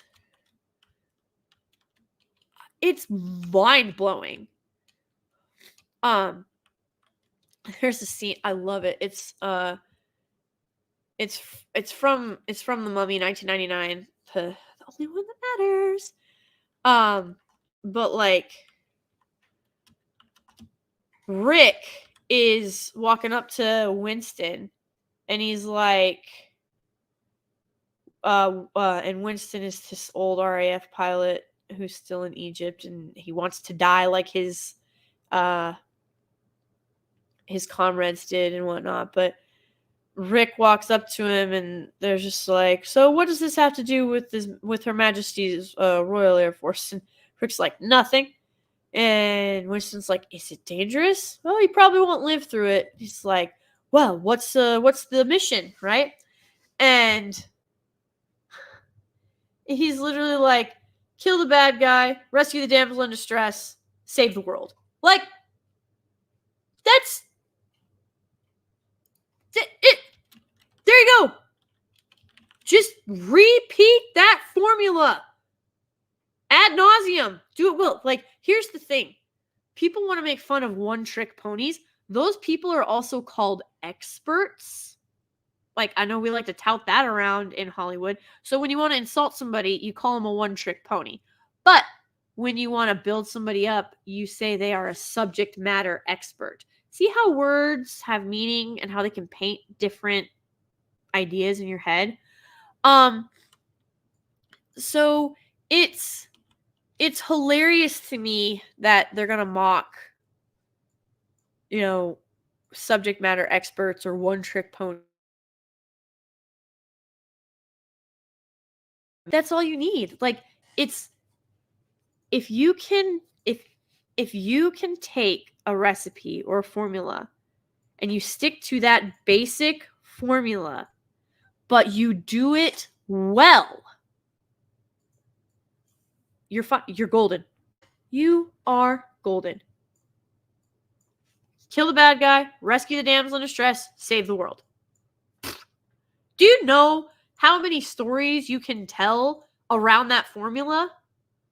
I mean, really truthfully, these, you don't always have to have, plot twist on top of plot twist on top of fourth wall breaking plot twist.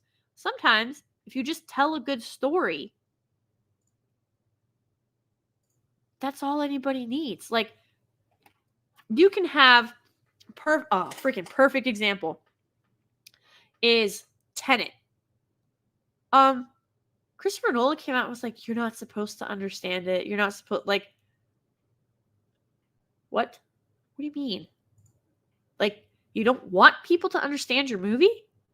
That's bizarre.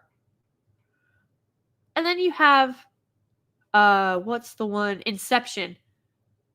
Overall, like, you know, for the most part, for most of the movie, you're like, okay, like I'm tracking, we're going, like you've got the kick, the this, the that. Okay. But then you get to the end, like you don't get any resolution, and they're like, oh well, that's because it's supposed to be like an inception in your mind, and did the top wiggle or did it not? Like, is he in a dream or is it real? Does it matter? And I'm like, not everything has to try to be smarter than it actually is. Like, The Princess Bride is a phenomenal film. The twist is, of course, spoilers, I guess.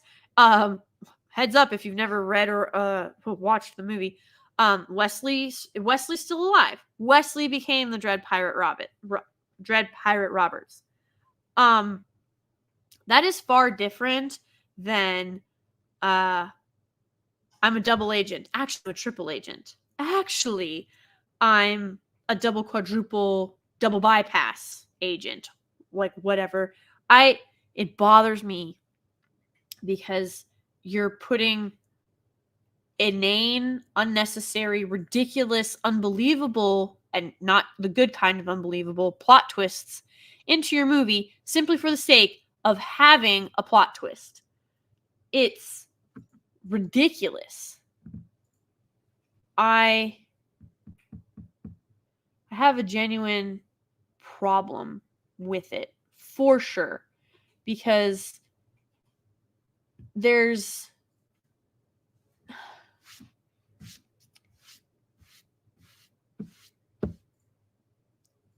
I don't know what it reminds me of. I don't know if you guys ever had cruel cousins or uncles or family members, like dad, like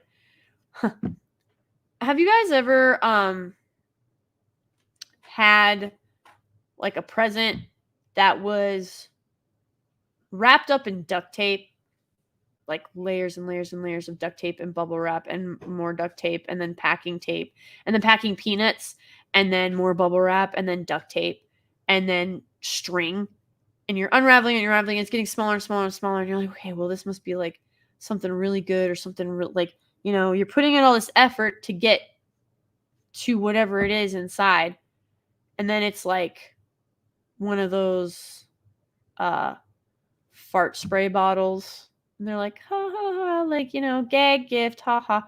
And it's like, yeah, but I just put in like 40 minutes of solid effort to get to this thing, and the end product was not worth the effort that was expelled. Like, yeah, you have the experience of it and everything like that, but at the end of the day, when you walk away from it,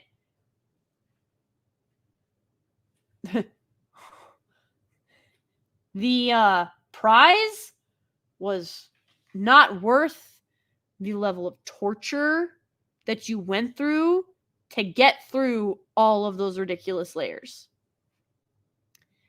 Whereas I would have been much happier if it had been, you know, just your standard, you know, that shiny red wrapping paper that's, I guess if you want to call it basic, but like that very traditional red wrapping paper, and then you have the gold bow on it.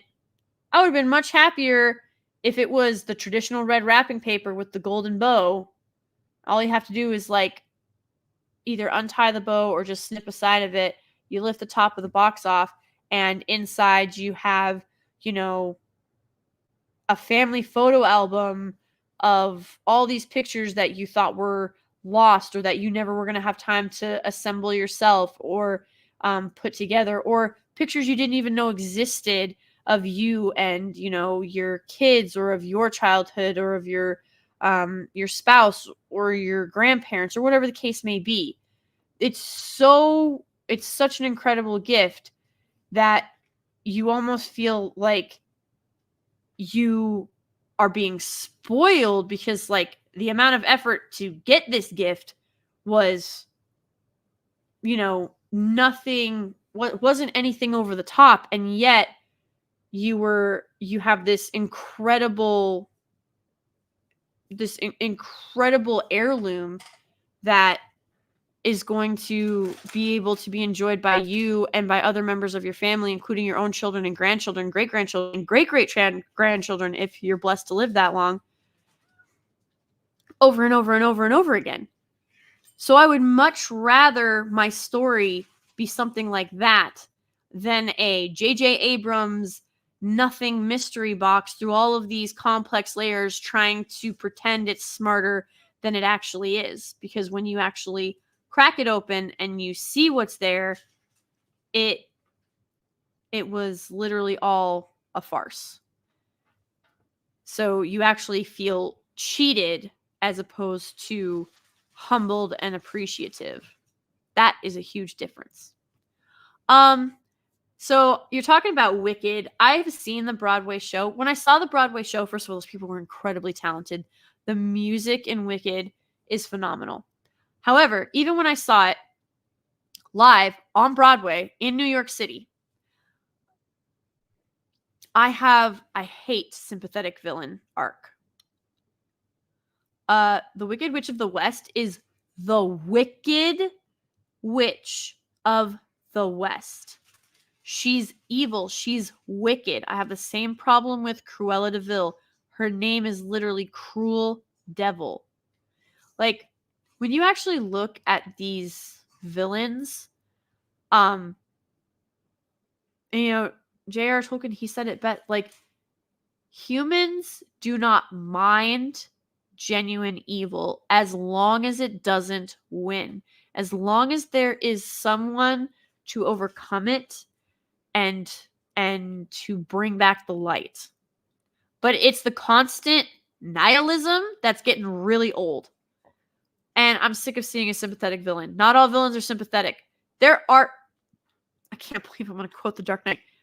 Legitimately, are men who just want to watch the world burn. There are women who would love nothing more than to be the object of every man's desire, but they don't get to touch her, and she gets to decide who gets to look, or who gets to touch, or who gets to this, or who gets to that. But she is the object of every man's desire. There are so many women like that it's actually disgusting. Because they have no concept of self-worth.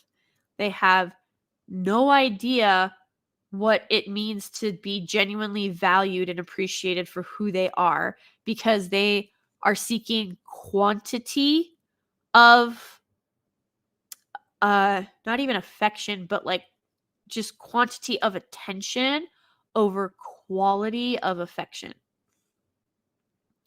I would much rather have the love, devotion, affection, and attention of one genuine, incredible man, which I do, as opposed to 10 million men who I'm never going to meet, who are of questionable moral character and who can't actually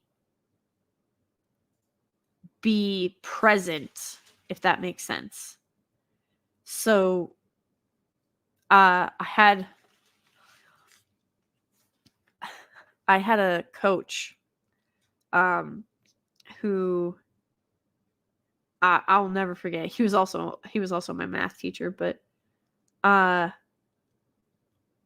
he said, he's like, you can have attention or you can have respect, but you seldom get both. And if you chase attention, you will not get people's respect. And if you have people's respect, they don't usually bring attention to it. And like, just something that simple blew my mind. But we are so far beyond needing just some self-reflection. Like, a bunch of these women and a lot of these men need some serious humble pie. I need to get humbled daily as well. I'm not saying that I'm any better than these people, but like the level of arrogance that's on display, prideful arrogance, like they're proud of their arrogance. Just otherworldly. So I would much rather have the respect of one man, the affection of one man, the devotion, the love, the care of one man, than the attention of 10 million by a long shot. By a long shot. So I'm very blessed to have that, and I try to remind myself of that every day. Even though I'm pretty sure I drive him crazy, and he drives me a little bit crazy. But that's what makes it fun. So, but folks, it is almost 2:00 in the morning here. This was so much fun. Got off on several tangents, but tried to keep it around the concepts of true love and the different forms that it takes. So I'll end on this note. I wish we could still have the heroes and the heroines and the storytelling that built the behemoth that became Hollywood. And I wish they weren't so ashamed of genuine affection and true love that transcends the gratuitous sexualization that is everywhere. So I genuinely hope that you all had or are having a wonderful Valentine's Day. I appreciate every single one of you. Hayden75, again, thank you so much for your generosity. Mexican Iron Man, thank you for the members chat earlier. I know I'm forgetting people. I'm so sorry. We had 10 membership donations. D-Day Direwolf, you left a member chat too. Superbased left 10 memberships. Donated 10 memberships. And again, Superbased, congrats on the new baby boy. That is super based of you. I hope that you all have a very blessed day, night, wherever you may be. I appreciate every single one of you for being here. I hope you guys enjoyed the chat. I know we went all over the place, here, there, and back again. But I had a lot of fun with this one. And again, this was really just about like the different forms that true love can take and the different roles that we all play, and just witnessing how far Hollywood truly has fallen from what used to be just the bare minimum standard to now what we're willing to let slide in the name of genuine escapism. So I appreciate every single one of you. God bless, Godspeed, happy Valentine's Day. Thank you so much for everything, and I will talk to all of you later. Death cannot stop true love. All it can do is delay it for a while. Leave me behind here like some kind of carpet bag. I mean, who put you in charge? O'Connell, what do you think you are doing? Jonathan! O'Connell! Sorry, Jonathan! this bit Coward that you tall. are! O'Connell, you are not leaving me in here! I would have followed you, my brother. My captain. My king.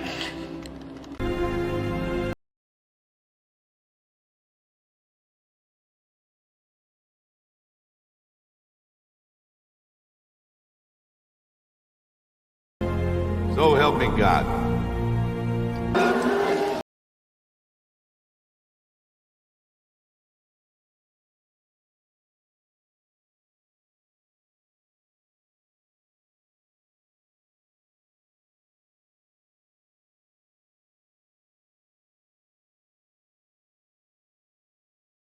Frodo, I can't carry